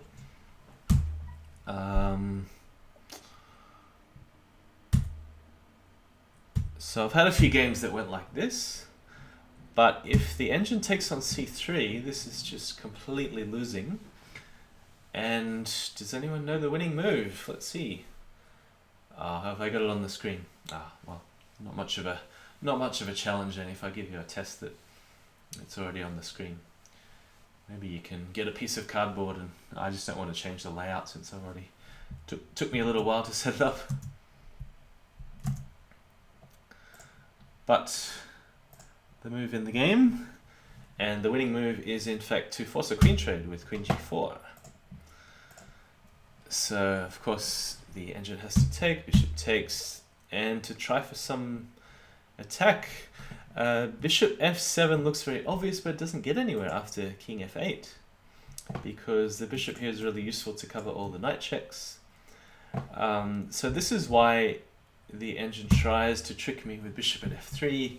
Of course, hoping for bishop takes f3, bishop takes king f8. And now because it has two knights in hand, king e7 fails to knight at presumably d5. And then if king d7, there's got to be some sequence of checks which leads to probably just knight c5 clearing the square for the pawn and the queen, and yeah, that looks like checkmate on b4, b3, something like this in the end when the king's running out this way. But anyway, needless to say, it is completely unnecessary to take the bishop on f3 because I can just keep attacking with pawn at g2. Alright, so now the computer's in total defense mode. Sacking on f7 of course doesn't go anywhere, as we just saw. Sacking on g2 is completely hopeless. Knight at g3 I guess is an option, but I'd be tempted to say that bishop takes f3 may be winning, although it does allow in the end a knight f5 check after the sack here, the knight at e6 check, the king e7, so you might end up with a similar sort of line. But after knight at g3, you could surely play just pawn takes, even if there's no direct, maybe because if the bishop goes back, then certainly this looks playable. So it's still looking good for black. I don't think you can really get away with king takes. Is that possible? Is there some mating sequence which I can't see? And if there's not, probably just some defensive move which covers all angles. You can, there's tricks like bishop takes, rook at g1 check, and queen at e1 to follow, or queen at g2 to follow. I'm not sure this is the most accurate moves, but just try not to get mated with the sequence here. Alright, so in the game, the engine played a totally new move which I haven't seen, which is queen at a4 check. It's one of those, again, just totally bizarre engine moves which doesn't make any sense, because why would you want your queen so far away from the action? I mean, after c6, what's it going to do? Fork and win a rook on a8? It's being faced with a mate threat, so yeah, the queen is just totally out of action here on a4, so it's a pretty meaningless way to play, really. Queen at a4. Knight at g3. So now I can certainly take on f3 with no queen in hand to face. Bishop takes, king f8. Alright, it's just going for some random sequence of checks. And it's a little bit faster to run out with king g6, but okay, doesn't matter. Throw away the queen, and it's checkmate on h1. Alright, so still got a few games to go. And I'm only picking the best ones out, so in case you're ever interested, all these games are in my bookmarks, so if you just look at my profile, go to games, go to bookmarks, you can see all these games plus a few more. Right, so it's calling knight c6 an inaccuracy. Best move is bishop c5. Okay, I didn't know that. I don't really believe it either after queen h5. I don't think this is black's best defense against queen h5, but anyway, I might be wrong. Knight c6, knight f3, d6, d4. Okay, here we see a different line with an immediate d4, and I think this is actually the best way to play with white. So going the ultra aggressive option, take. It's perhaps a little bit more solid to trade here and then knight at e5, although of course bishop f4 is still playable. It's been played about 200 times already.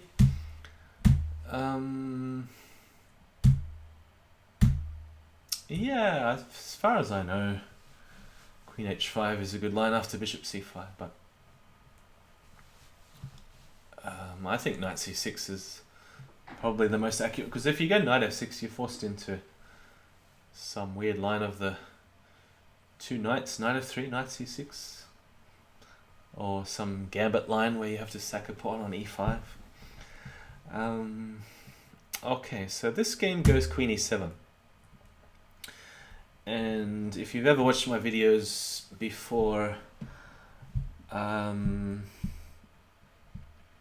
the first time I played this in a competition was against Chicken Crossroad in the Chess.com Championship last year. And that game was a bit erratic, like very much up and down. I was winning, losing, winning, losing, winning, losing. Ended up in a time scramble because he gave me a huge time advantage because he was thinking a long time in the opening.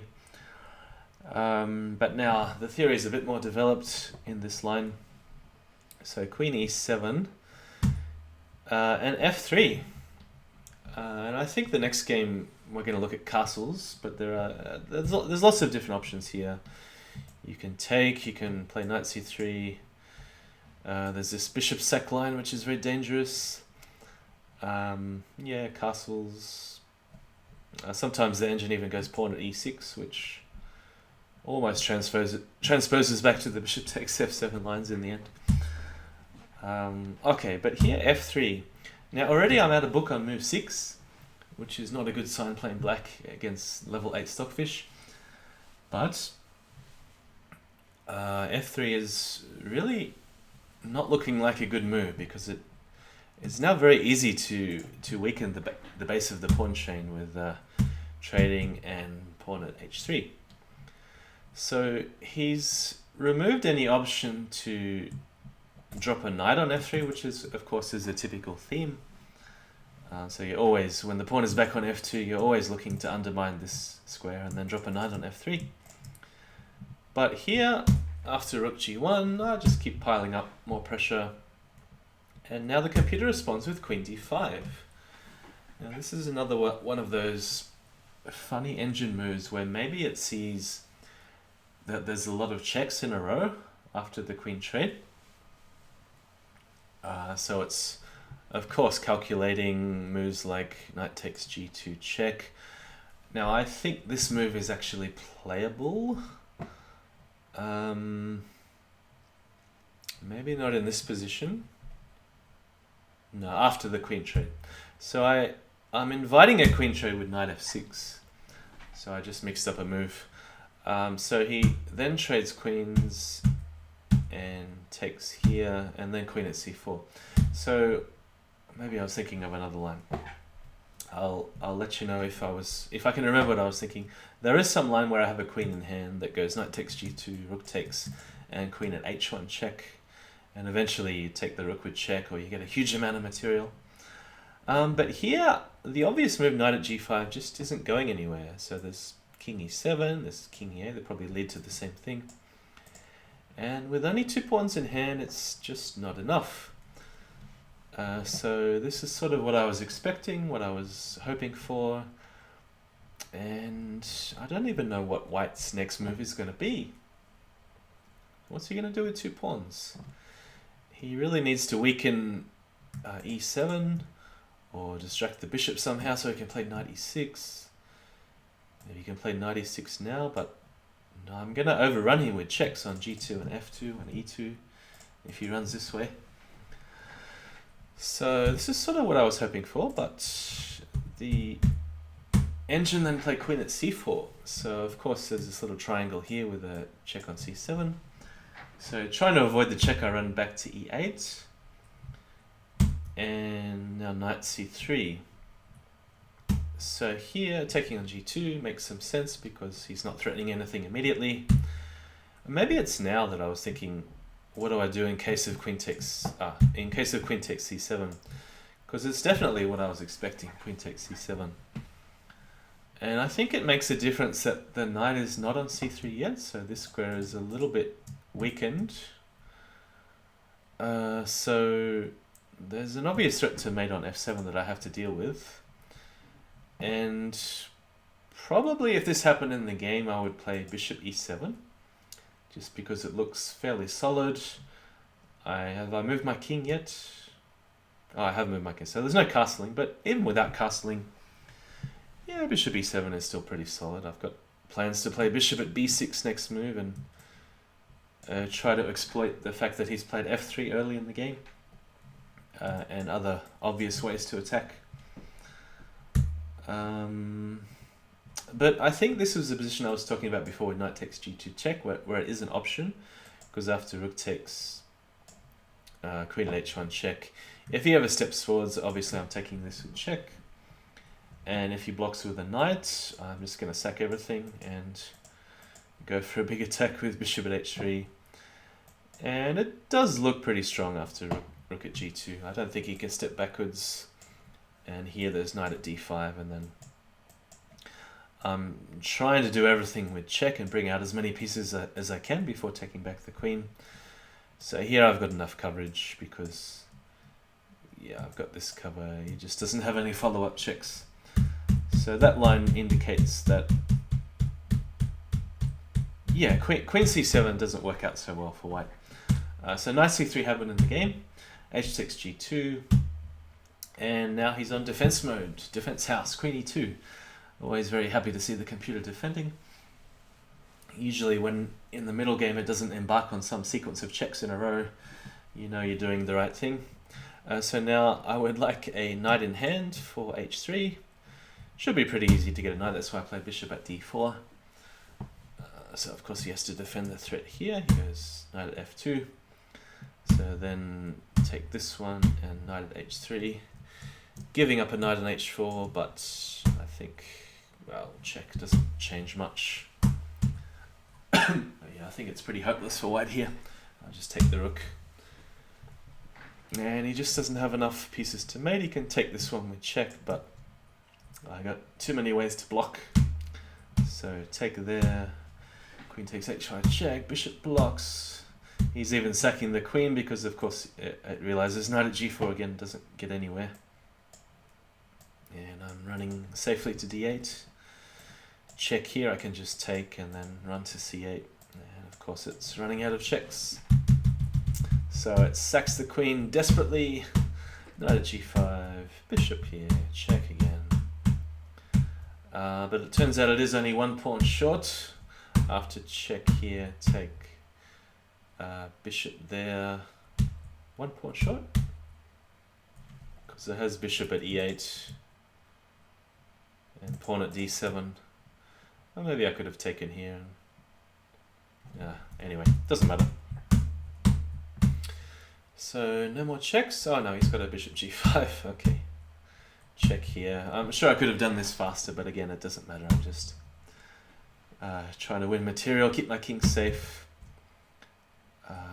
Triple pawns, doesn't matter. Just gonna block the d file, take on c3. That's the intention. Go for a smother mate on c2. Every move has to defend. So alright, he's gonna block with the queen. Take, and that is soon game over. Okay, and there goes another one. Still have a few games to go. Maybe the next game is similar, so we can go a bit faster. Let's see. So same sort of line again.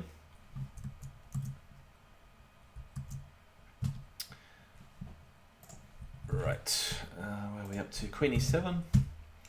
This time castles, so maybe a little bit safer than last time, but yeah, the computer's definitely either not got its opening book with it handy to resort to during the games, or it's just making up all the moves from scratch from move 1, which is more likely the case. So pawn at h3, and this time again it goes for this queen trade with queen d5. So here I've of course got to calculate on every single turn whether it has some mating sequence after queen takes f7 check. And I decide again that knight f6 is the safest move because the key square here to guard is e8. So sometimes when you're calculating defensive moves, it is important to guard the square where the king is on. Because when the king moves away from that square, then your opponent can just drop a piece there if you're not guarding it with another piece. Sometimes I say to kids when I'm teaching them that it isn't very useful to guard your king per se, because if you're guarding your king, you can never trade your king for another piece. So what's the use guarding the square where the king is on? But it's actually useful in Crazyhouse for when the king has to wander away from its current location. So computer declines to trade queens, which, well, I was expecting, but here c6 again just pushes the queen around. So I'm knocking it around like a football. Taking on e4 is good because if it trades, then we got bishop takes, knight c7 I can easily run, bishop takes here, just could probably even get away with taking this. I got all the squares covered. But I think also king d8 is totally fine. Right, where are we going? So the engine goes queen f4. We'll take on g2, and once you weaken these light squares around the king, yeah, I mean, you know you're doing very well. So it goes for a check here, and I thought for a moment, oh no, I miscalculated, because I realized at the last moment I can't actually take the queen, because then bishop takes, king takes. It's got this sneaky knight d8, using the fact that this pawn is no longer on c7. So the idea is now to mate with a pawn on c7. And if I... what was I thinking? I don't... yeah, so if I'm running to d8, which is what happens, he's still got this move pawn at c7 check. And this time I can't take it because there's a knight at e8 check, and if the king comes back this way, pawn at c7 and bishop e6 is decisive. So I don't think I can get away with running this way because there's just queen trade, unless there's some mating sequence, but it doesn't look like it. So I played the move king d7 in the game, so expecting either bishop e6 or queen takes first. But maybe it doesn't matter, because if bishop here, king takes, queen takes check, he needs two knights to mate, so he needs a knight for b5 and a knight for d5. And if he goes check here, king b6, and he takes the queen, can I get away with just bishop takes back? So for example, queen to c7, king a6, what's he got left? Bishop c4, pawn at b5, and he's run out of checks, it seems. He needs to vacate the square for the knight, but it doesn't seem like he has a way to do it, unless I'm missing something. Okay, so in the game, the engine chose to trade queen straight away. Sorry, I'm just going back to the game. Yeah, like this. And then queen at e6. So, well, I'm pretty happy with this, because now I can play bishop d7 to block, to vacate the square c8. And that just means that if he puts a knight here, then there's no good follow-up checks. So he decides to sack a queen, getting desperate again. Bishop at h3. So in this sort of position, when you're not sure how to defend, it's usually best not to allow a knight drop. So just to give one sample line, if I allow a knight drop on e6, then bishop at c7 is mate. Otherwise, if I go back this way, then yeah, you're never quite sure. I mean, with the engine, it's always got some sneaky way to double check and then set up some mating net. Maybe there's nothing here. It's just I couldn't quite tell. But it's a lot easier if you're not sure to just put a piece on, put a pawn on e6, make him take with the bishop. Because of course, if he does, then he doesn't have access to e6 for the knight drop. So defends with bishop g2. There's no way this is going to work. Queen at g4 I think is the best move because I've got multiple threats. For example, knight at h3 check. So that's why it puts a pawn in the way. And so for example, if it goes bishop at h3, there's a nice mate with knight at f3 check and queen at g1. So pawn at g3 happened in the game. Just pawn at f3, bishop on. So notice this is not check. So this line is covered, so I can take the bishop. Alright, just resorting to desperation again. Check here, king runs, and it's going to be mate in a couple of moves. No more checks. And we have a smothered mate or a mate on g1. Okay. So that's a couple of lines where it does not do the critical lines in the opening after queen e7. So we looked at castling, we looked at a line where it plays f3, and even though I was out of book in the last game, I still managed to defeat it after it embarked on this faulty plan to trade queens with queen d5. So it's done that 2 games in a row in different positions, one with castling, one without castling. Okay, what do we have here? Probably the way I've set up the games. It's a new move order. Knight c3, bishop e7, castles, knight f6, then d4. Okay. So here, after take, I'm getting in first with pawn at h3. So this is slightly different to one of the previous games where the engine hadn't committed to knight c3. And if I omit this move and play knight f6, then it can attack in other ways like pawn at h6 and get in first. So I do believe that pawn at h3 is the best move. Let's see. Pawn at h6. Okay, I mean there's other games where it takes here and bishop takes and knight at g5 and so on. Or bishop sack first. Okay, so pawn at h6. Now the idea is that the engine is trying to set up some sort of an attack on both the dark and light squares, so it's threatening stuff like bishop takes, knight drop, and pawn takes g7. I think this is a really funny game, by the way. So if you look at the big spike in the engine evaluation at the bottom, you could even say I swindled the computer in this game, which you pretty much can never do in normal chess.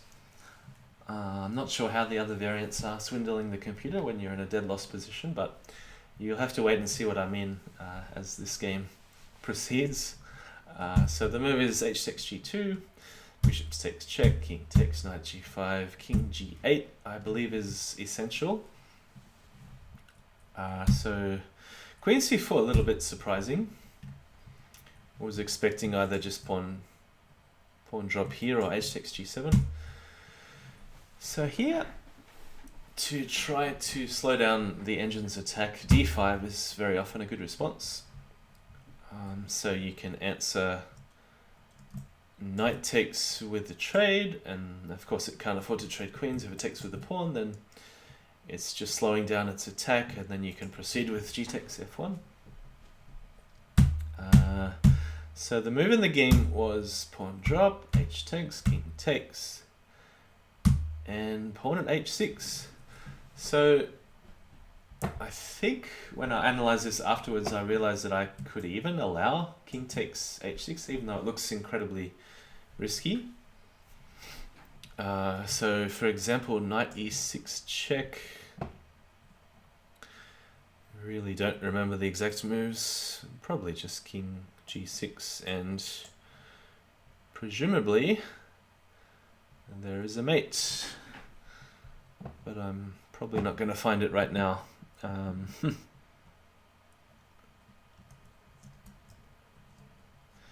Yeah, do you take here or not, or do you let the computer take on g2? Yeah, you have to play absolutely deadly accurate moves. I'm thinking even take on f1, drop a rook on g4, and then take the knight back. And then if queen here, king takes f7.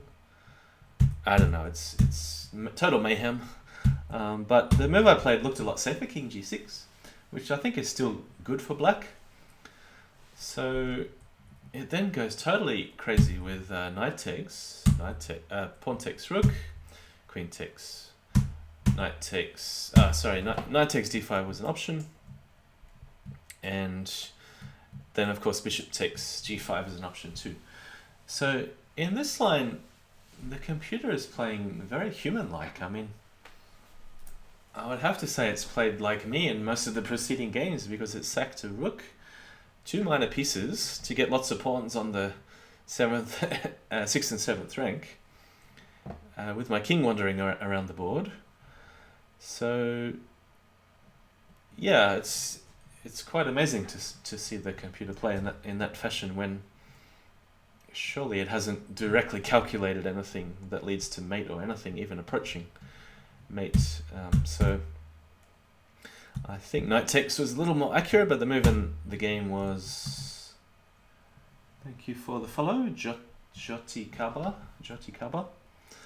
The move in the game was rook at g4 check, and the idea was to make him waste a pawn so he's not attacking me, but and so he can't use it on g7 and f7 again multiple times. But it's a bit hard to tell in this game who's attacking and who's defending, because after take here, pawn at g7, it's just a total mess. I mean, I don't know what to say about this game. I think the best move in this position is something like bishop at a6,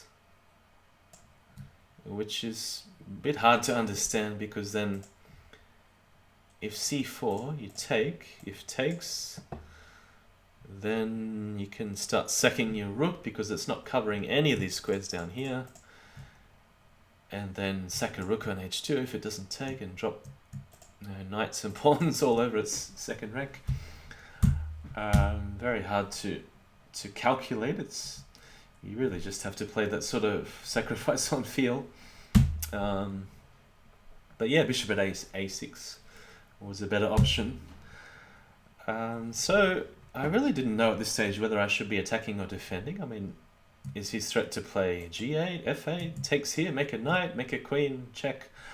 I had no idea. So the move in the game, well, I just decided to take as many pieces as possible with bishop takes g5. So bishop takes back, queen takes. So I'm giving up. I'm totally abandoning the back row. And I have to say, this is probably my favorite game out of all the ones I'm going to show. Sorry, just come back to the game. So I'm abandoning the back rank, because if he stops checking, then I've got rook takes g2 with the queen backing it up. Now that surely leads to mate. So it has to keep checking until the moment where its checks run out. Okay, here we go. So it's promoting to a knight check with a rook in hand, and king h5 makes some sense, and then bishop at f3. So it's covering g2, it's pinning the rook, so there's no direct attack. And it's very hard to come up with a good move for black here. I mean, there's just so many options. And again, I have no idea whether to defend the threat f8 equals queen. Is it a real threat? Should I open the back row, maybe bishop e6, and defend rook at g8 with just dropping a pawn or something on g6? It's so hard to evaluate and even decide on a plan. I think the best move turned out to be something like knight at e5, just trying to make some immediate threat. And just allow this queen, because the queen isn't really posing too much of a danger at the moment. And then, so you don't take yet, because then queen takes back. Probably just some move to block out the queen. Yeah, very funny, crazy position. Maybe even pawn at f6. Is that playable? Yeah, no idea. But this is a lot of fun. Okay, so the move in the game was a total blunder, actually, with bishop at c5. And my idea was twofold: to stop f8 equals queen, of course, And also to set up winning the queen with knight at h3 and knight takes f2 check. So he's deflecting the bishop, and then I blundered again with knight at h3 check, so trying to win the queen this way, whereas I think just taking here was the best move, and trying to hold the king with pawn drops here and so on. So I found a new home for the king. This game really reminds me of Fortnite. So I found a new home. I'm building a new base all around the king. So the knight isn't doing anything. The rook can't do very much. Yeah, it's a very interesting game. Hard to say who's winning there. Okay, let's see the swindle. So take, take, take. And now knight at g7 is still winning for white. I have to sack the queen. And now the engine blunders with queen takes g7. So the move it actually plays in the game is queen takes g7, whereas it had a vastly superior position with a simple move, rook at h3 check first, just an intermediate move. Of course I have to block, I either put a piece on or bishop h4, trying to clear knight at f2, but I think it can. Let's see if I can find the best move here. Probably just take here, king takes, bishop somewhere like g3. I can't afford to take twice because there's a rook at h5 in the end. And if king back, just queen takes queen. And there's several mates being threatened. It's just totally winning for white. And most importantly, it's covering all the key squares. So the engine missed this win in the actual game. Hard to imagine that it actually played the move queen takes g7. And because I'm so dead otherwise, it's really forcing me to find the sequence that leads to mate. And it's not that hard because there are very limited checks that are available to me. So the engine's here calling mate in 11. I might not have found the mate in 11, but I certainly found the first three moves, which are the only checks pretty much possible. Boom shakalaka, reading the title. I was expecting you are terminating cheaters. No, it's just my way of saying that I've had some battles against Stockfish. So I think it really started with John Lee about 15 years ago on Fix, because there's some developers that used to challenge John Lee at Crazyhouse, and he used to just wipe all the engines off the board in short work about 15 years ago, and slowly they started to get better, but I think he always had the edge until Stockfish came around. And I mean, of course I'm only showing you games where I beat the engine with black, but just trying to show that black is sometimes okay in Crazyhouse. But yeah, I think my winning percentage overall is about 10 or 15 or something like that percentage wins with black at the moment. And I don't think, I mean, if John Lee played the engine 100 times, I don't think he would win more than 10 out of 100. It's just so ruthless at exploiting the tiniest inaccuracy, especially out of the opening. If you have a bad opening, you're just completely dead. So let's see the engine blunder. He, in this position, actually played queen takes g7 on the last move. It's not a real queen, by the way, it's a promoted queen. Hang on, I'll say that again. Yeah, it is a promoted queen, that's right. But anyway, it doesn't matter because I'm not going to have time to take it. Knight at g3 check, queen at h2 check, bishop takes g3, totally forced. Knight at f2, pawn at h2, h1 queen. So it has to start giving all its pieces back one by one, because if it runs this way, there's a knight drop and a pawn drop here. So knight dropped here, pawn drop, queen, rook drop, takes, and now it starts running out and allows the knight drop because, so this is the end of the game, but if it goes the other way and takes, because it had to block with the rook, it had run out of minor pieces. There is a rook at h1 to finish.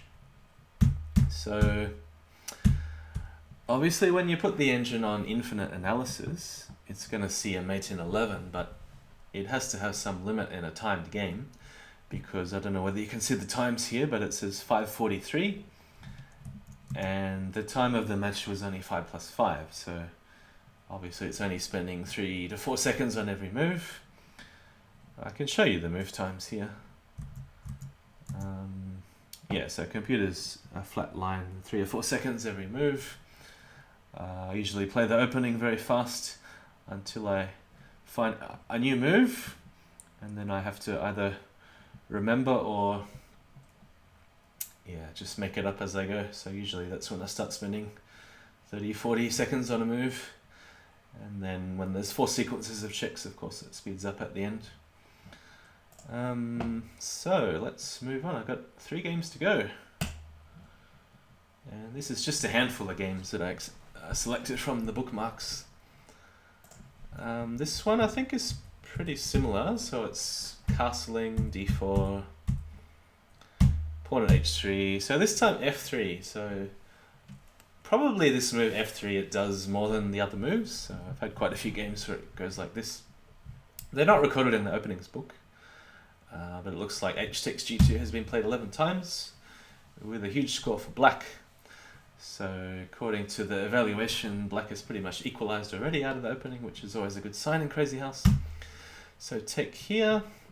I'm going to play knight at e5 just to dissuade any sacks on f7. Also try and gain a bit of time hitting the bishop. Maybe the bishop will come back. But computer seems to like this move, pawn at f5. I'm not really sure why. Seems like a pretty slow sort of build up. And I have various ideas depending on how it responds to c5. So in some games it'll sack a bishop on f7, some games it'll sack a bishop then retreat the queen to d1, some games it'll sack a queen even and then sack a bishop on f7.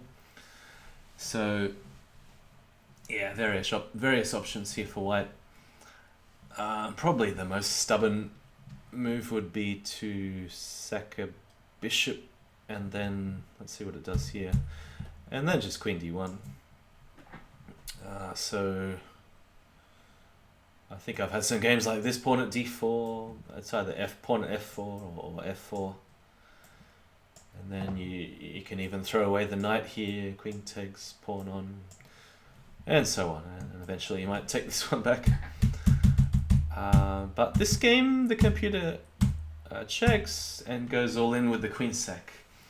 So its own analysis is calling this move a blunder, and I have to laugh when its own analysis says that it's made 3 blunders, 3 mistakes, and 4 inaccuracies. So take here, king d7. So this is a new move to me. I mean, it's played bishop e3 before at this stage. This was only played about 4 days ago. It's played bishop e3, pawn at d4. It's also played knight to e6. But I think at this stage I hadn't seen knight at e6 before. So, okay, what's happening here? Well, obviously most players, the first thing they would notice is that the queen is on pre and you should save the queen. But what I eventually worked out based on previous experience is that you can actually let him take, go king takes d8. And with only a pawn and queen in hand, it's very hard for white to mount any sort of attack. So you can just leave the queen here and do some other useful move, like bishop at c4. Another pretty much useful move in all positions is pawn at d4. Maybe wait for the knight to go here and then bishop at c4. So in this game, bishop at c4 first. It does come with a big threat, then you can take over the back row with the rook and queen. So bishop e3, just clearing the first rank, pawn d4, and now king g1. Okay, so the computer's found time for prophylaxis, preventing any sort of knight at h4. Presumably it wants to give up its knight at some point for the queen, and arguably the knight could even be a stronger piece here because I need it to attack on h4. Let's see, so here I decided to take the bishop. Still not really threatening anything at the moment until I get rid of this knight here, but it is an idea to play h6 at some point. So bishop at d4 is another good idea. Eyeing off this diagonal and planning to trade for a knight on c3. Let's see. Okay, b3. So I have a choice. Do I trade for the rook on f1? Do I play some attacking move like h6, trying to take this one? Or do I save the queen? So because the knight is loose, I decided on the third option. So I played queen a5. And yeah, I mean, obviously the knight really doesn't have any good squares. These knights are kind of in a tangle. And surprisingly, the king is quite safe. So it's trying to trade a bishop so it can check on b5. I have to block. Rook check first, bishop here. So I'm always threatening e2 check. Bishop blocks, running out of pieces to block with. Knight at c6. And then another prophylaxis with king h1. And usually when you see the engine do moves like king h1, yeah, you know you're on a winning path because you know it can't find any sort of sequence of attacking moves or trades or checks that leads to an advantage. So just queen takes c2 looks good, immediate mate threat on g2. And so here it's going to throw the rook up for the bishop.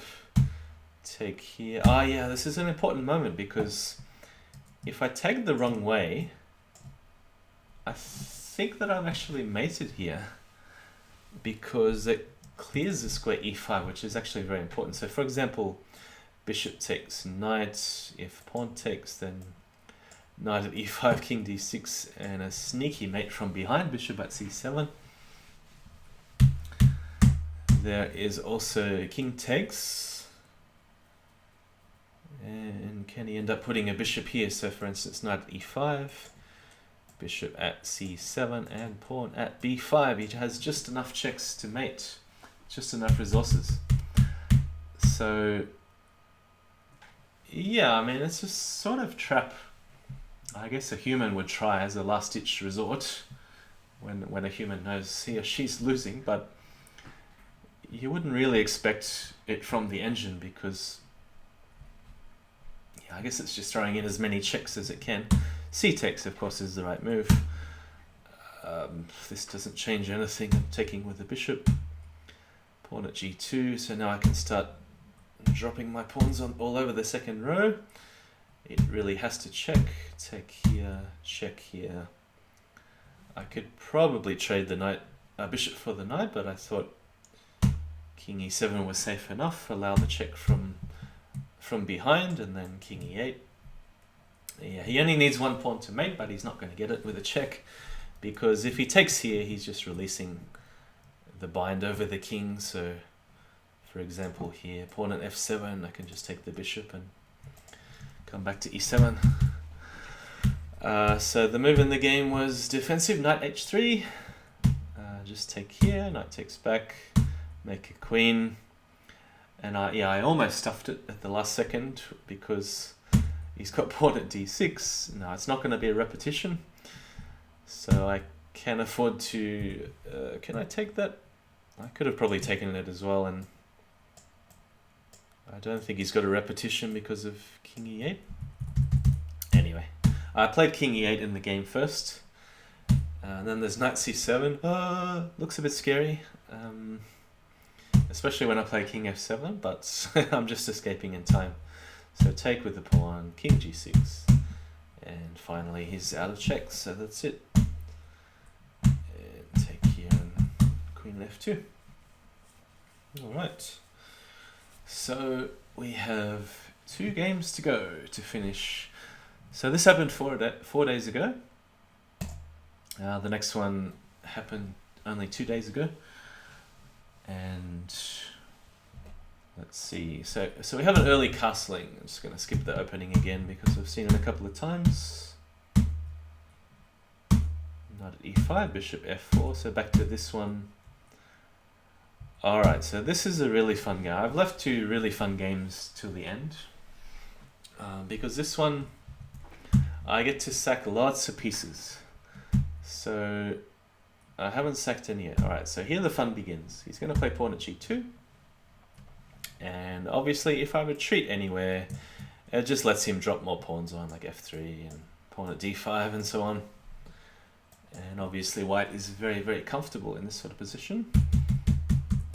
So I'm really obligated to sack on g2. And the best follow-up move is to try to trade pieces with bishop g5. So get a happy pedal. So it's on level 8 on all the games I'm showing today. So, and because I'm only showing games with where I win, it looks like I'm winning all the games, but no, my winning percentage is only between 10 and 20%. But I've been only taking it on with the black pieces, so giving it already a +2 advantage. So bishop g5, and now sometimes the engine even tries for a move or two to repeat with bishop at g3, but usually it backs down with bishop g3. So then, alright, so let's count the bishop sacks. I've sacked one bishop, but now it's going to give one back, so I guess that doesn't count. So pawn takes here, h takes, knight f6. And I really do like this line with bishop at h5 because it's going to think it's safe defending with all the pawns, but then here come all the sacks. And this is really fun. So I've already sacked a bishop. Here's the second bishop sack on f4 and the third bishop sack on f3. So this just looks completely nuts. This is just completely desperate. And king takes f3, so I guess it has more options to go this way or to go back to g1 and so on. So I can drop a couple of pawns, king f2, pawn f3, queen e3. So the first new move, which I'd never seen before, I've played this maybe 3 or 4 times before this current game. Queen e3 is the first new move that I've seen. So I'm on my own from here. I've sacked in this game 3 bishops so far, and I would actually like to sack another one, but I'm going to castle first. And it's quite an important move to castle, because if not, I'm going to eventually run into trouble on f7, or he's going to start dropping on e6 and f7. So castle first, and I'm really waiting for him to drop some of the pieces that I so kindly gave to it. So maybe it'll drop a bishop somewhere here, or drop a knight on g5, or I'm not sure what else it can do. If it drops a knight, I'm very happy to trade. Probably a useful move will be knight c3, because I think clearing the first rank is quite important.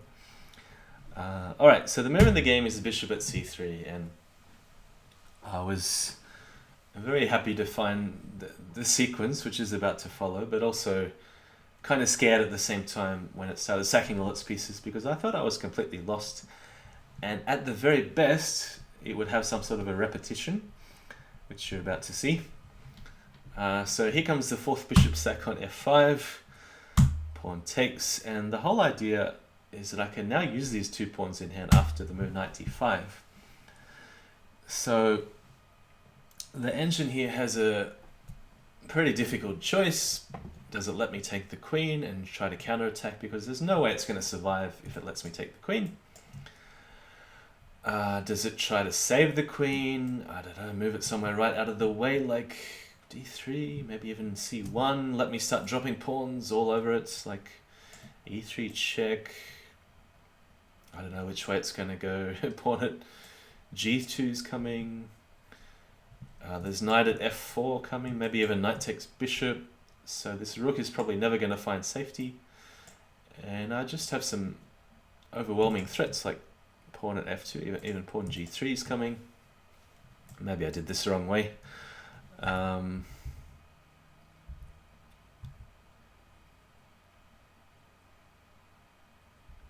Maybe I had better than this. Maybe I should just play e2 straight away. Or pawn at e2, how about that? Anyway, it's very hard to analyze precise lines because there's so many different squares the queen can go to, the king, the rook, and so on when you start hitting them with the pawns. But I think the best move for the engine is actually knight at e7 check. And the point of this is that I can't trade queens this way, because then it will happily take, and it has a knight at h6 check. Not mate after king here yet, but it will sack the bishop. So notice there's no smother mate because the knight is covering g8. But bishop takes, pawn takes. Yeah, I mean, surely I'm not going to survive. So queen at g5 and bishop at f6 is already a mate in 2.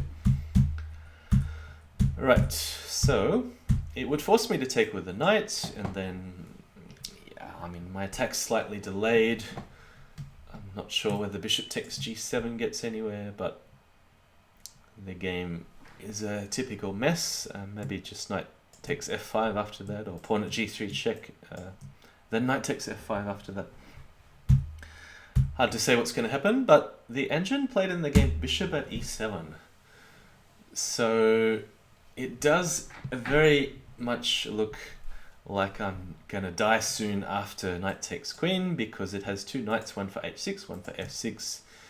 It can drop one of its 2 bishops on, then do a double check, or maybe there's some tricky smother mate, but it doesn't have a heavy piece.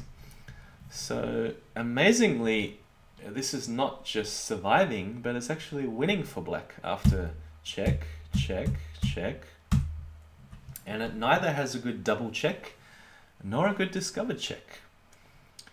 So you can try any sequence of moves, but for instance, if it tries to repeat the moves, it's just going to run out of material in the end. Knight f6, king h8. It's going to run out of bishops. I think any discovered check can be answered by f6. And it's going to run out of checks this way. Because if it, I think this is right, and if knight check, rook takes, it's got no more checks. And if bishop takes, then just king g8, and it doesn't have the square f6 any longer to put the knight back to. So the move in the game was bishop takes rook. It's the engine's best chance, I guess. But the king is running away in time. Knight takes h7 check. I've got to make sure he can't drop a rook or a bishop and take with check like this. Check the queen with check, I mean. So king e7, bishop f6, king d7. It's throwing away all its pieces. Bishop at e6 check, take, take, take. Come back with the knight. Come back with the king. And if it drops on e6, of course, king c8, there are no more checks. And the move in the game was pawn at c6, but okay, it's going to end soon. Rook check, king moves. Bishop check, take with check, drop with check. Everything comes with check, so the exact sequence, of course, doesn't matter. Queen at e2 and queen c4 to finish. All right, so that's an example of a game where it was a long known opening sequence. I sacked 4 bishops in a row, and I thought I was completely dead when I took his queen on e3. But yeah, I mean, I'm making only moves. It's either win or lose on every move, and I don't really have to think too much after I go into that sequence. So. All right. Basically, my strategy in these matches are to leave the calculating to the computer when I'm in an unfamiliar situation, and to mainly just play instinctive attacking moves if I don't know the position, like dropping pawns near its king, trying to trade pawns, sack a bishop on g2, trying to draw its king out and then trade as many pieces as possible. This is the general strategy over the games. So we got one final one. Now there's something special about this game. I can't remember what it is until we start going through the game, but there's something funny about this game. All right, so same opening again. Okay, so this time it sacks a bishop early on f7. Knight at g5 check. So in this case, king f8 is the best move. If you go king g8 too early, I think it might be able to get away with taking on h3, something like this. But now, if Now I can play bishop takes h3 because if it ever gets a bishop in hand, like he can't use it to check along this diagonal. There's no sneaky queen checks like this. For instance, if it was trying to allow knight at f3 like this. Just sometimes if the king is on g8, you can run into some unwanted check along this diagonal at the wrong time. So pawn at g2, I'm going to take that as usual.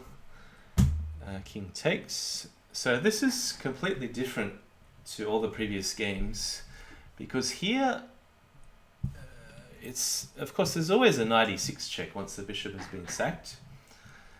And it's just a bit too passive to play a move like bishop at d7 in the current position because he'll start defending with pawn at f5, pawn at e6, knight coming into f7 and so on. So the move here is a direct check on h4 and it's going to go back to g1. So I was wondering for a long time what happens if he goes forwards to h3.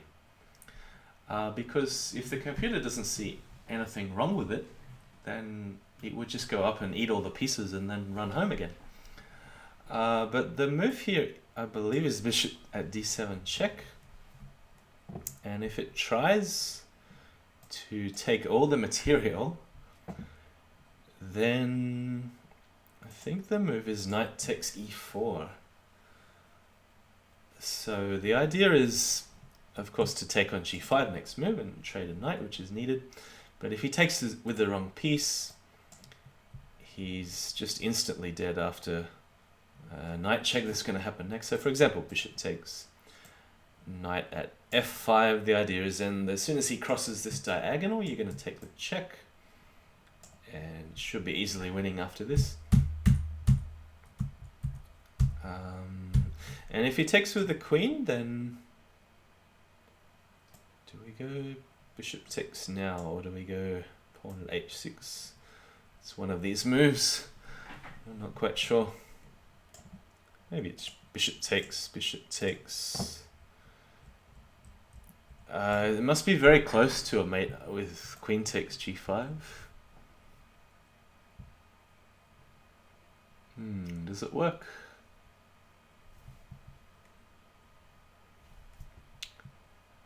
Oh, let's give it a go. It's only analysis.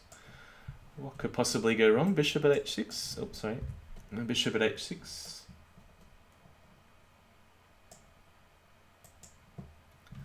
Or is it getting away this way?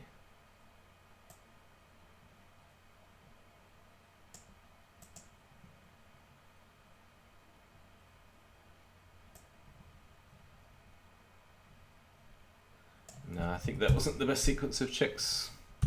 Oh, what about just bishop at f6? Yeah, is this... No, maybe a pawn at f6. Oh, I don't know. Yeah, that's one to look up. I'm not quite sure. I just had a feeling there was a mate. I have to think about it some more. Maybe there's some way to win the queen back and just let him... You cover enough squares around your king, and the idea is to win the queen back eventually. But it does take a precise sequence of checks to do that.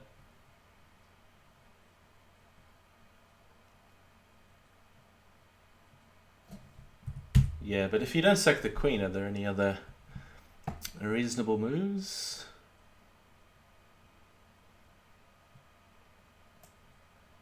Knight at g6, maybe this is it, knight at g6.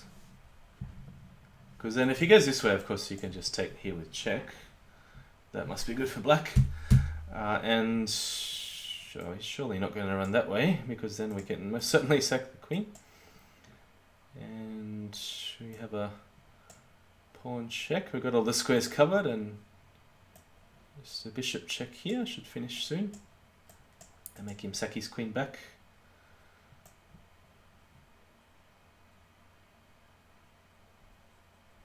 Don't tell me, did I stuff it up again? Oh,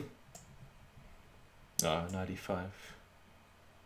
Yeah, and queen at g4 or queen at f3. Yeah, okay, something like that. So coming back to the actual game, the engine play king g1, pawn at g2. And now I think it probably should move its rook to either e1 and g1. So it's going for this very obvious fork with knight e6 check.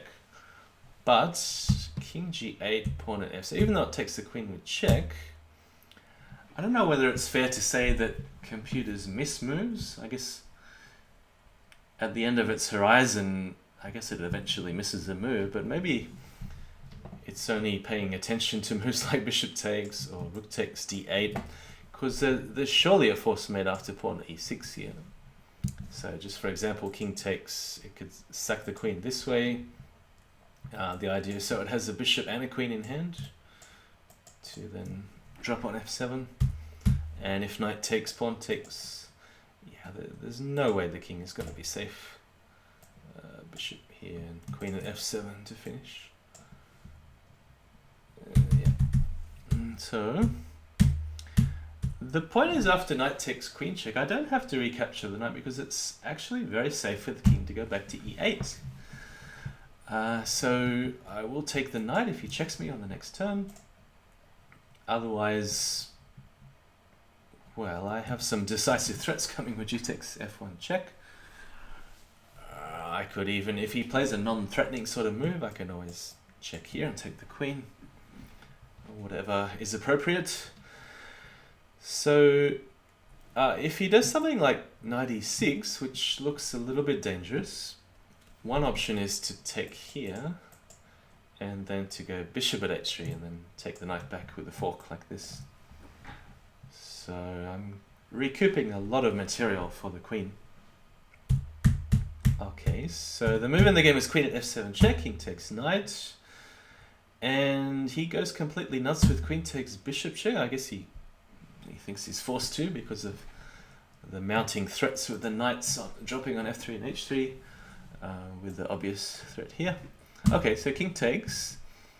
I had one game where the computer went queen takes knight check, and then it's going to run out of checks. It's got a few checks, but it'll drop here, and then I'll drop a pawn or a bishop. Doesn't matter too much, and then it's got one more knight check, and then that's about it. But in this game, the move is knight d5 check straight away. Now, immediately after the game, I realized I could have just gone king d8, and it's got 1, 2, 3, 4, maybe 4 checks, and then that's about it.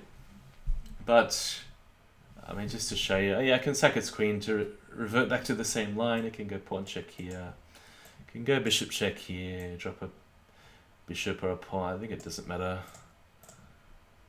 And again, that is it. And it's going to be made on h1. But to make this game fun, this is why I saved this one to last. I inadvertently or accidentally made this game a lot more fun and a lot longer than it should have been by going knight takes knight. So allowing queen takes g7 check. I mean, I'm still fine after bishop g5, pawn f6, because the computer is absolutely forced to sack all its pieces because it can't stop the mate otherwise. Take here, and knight at d5 check. And suddenly I realize, even though it only has pointy pieces on the board, bishops and pawns, I have to be very careful where I step back to, because, well, for example, if king g7, there's bishop at f6 check. If I go this way, there's knight e7, pawn at g7, pawn takes h8 equals queen check, all coming with check, and I'm most likely mated. Maybe I can step forwards, but where to without avoiding all of these pawn and bishop checks? Probably at some point he'll have to play bishop at f5, just so he can get rid of the knight, so eventually he can take the pawn. Yeah, so we might get something like this, and it's against the computer, he's always going to find mate in 4, 5, 6, 7, 8, and so on. I didn't feel this was the best way to proceed, so in this position I chose a more adventurous move, king e5. Ganesh says, does it repeat the same line over and over? Up to a certain point, like if you rewatch the whole video, I started with e5 with bishop c5, and then I found that it always plays c3 at some point. So the move order does matter very much though. So either c3 before or after castles, or it'll play d4 then castle, or d4 then c takes d4. There's different move orders which completely change the way that black should play. So this stream, by the way, is mainly focusing on beating the engine with black. But in these lines where I played early d6, which is more passive, it has probably 4 or 5 major lines where it will either play d4 immediately, it'll play d4 after knight c3, it'll play d4 after castles, after both, or it won't play d4 at all, and they're all completely different. And if you have to watch the whole stream to really even get an inkling of the subtleties of why each line is completely different, but it does have definite holes in its opening, and that's why I say if it's just making up the moves without any openings book, and you work out the holes in its opening, you can easily beat it on level 8. Like anyone can beat it. It's once you work out the holes, yeah, it'll still throw stuff at you like the game here, but king takes c4. It's a lot of fun. Knight f6 check, king f5, bishop at h3. So it's going to stop the mate in the end. And there's a couple of exciting moments here. So if I take here, of course, bishop h4 comes with check. It's always going to have quite a bit of material. It's going to stop the mate with bishop takes g2 eventually. It's still a bit awkward, so I played in the game king g6, allowing check, check, check. So here's a very interesting moment where I actually saw in the game, I mean, I think you can see I've still got 3 minutes left, so I have time to calculate what happens if king takes g5, and it's actually a forced draw. Believe it or not, bishop takes, king takes, knight f3, and there's nothing better for either side than to just take a draw by repetition, so it's quite fascinating. But of course I do have the option to just step back, h6, oh, you know, he's going to take on g2. So, okay, now I have to worry about whether pawn at h6 or h6, pawn at g7 goes anywhere. I decided to check. And I think the best move here would have been bishop at f3. And if he takes, maybe I'm thinking of something. No, sorry, maybe I'm thinking of before the check. Bishop at f3 now. Yeah, I think that was the best way to play. But here, I decided to just get rid of another piece on g2. The problem, of course, is that I'm still too tempy away from doing some sort of mating pattern on the computer. So if it manages to pick up a few pieces, then it's going to build up some dangerous attack. So bishop takes pawn check, pawn at g7. It's not coming with check, but I have to be very careful. So I think it's forced that I take back on h8. It allows a check here, but luckily I have an escape, rook d1. There's many ways to defend to stop rook d6, if it's even necessary. Because once my king gets to here, I can always block the rook checks and then just clean up a lot of pawns. But I play bishop at e5. Alright, and the game doesn't last too much longer.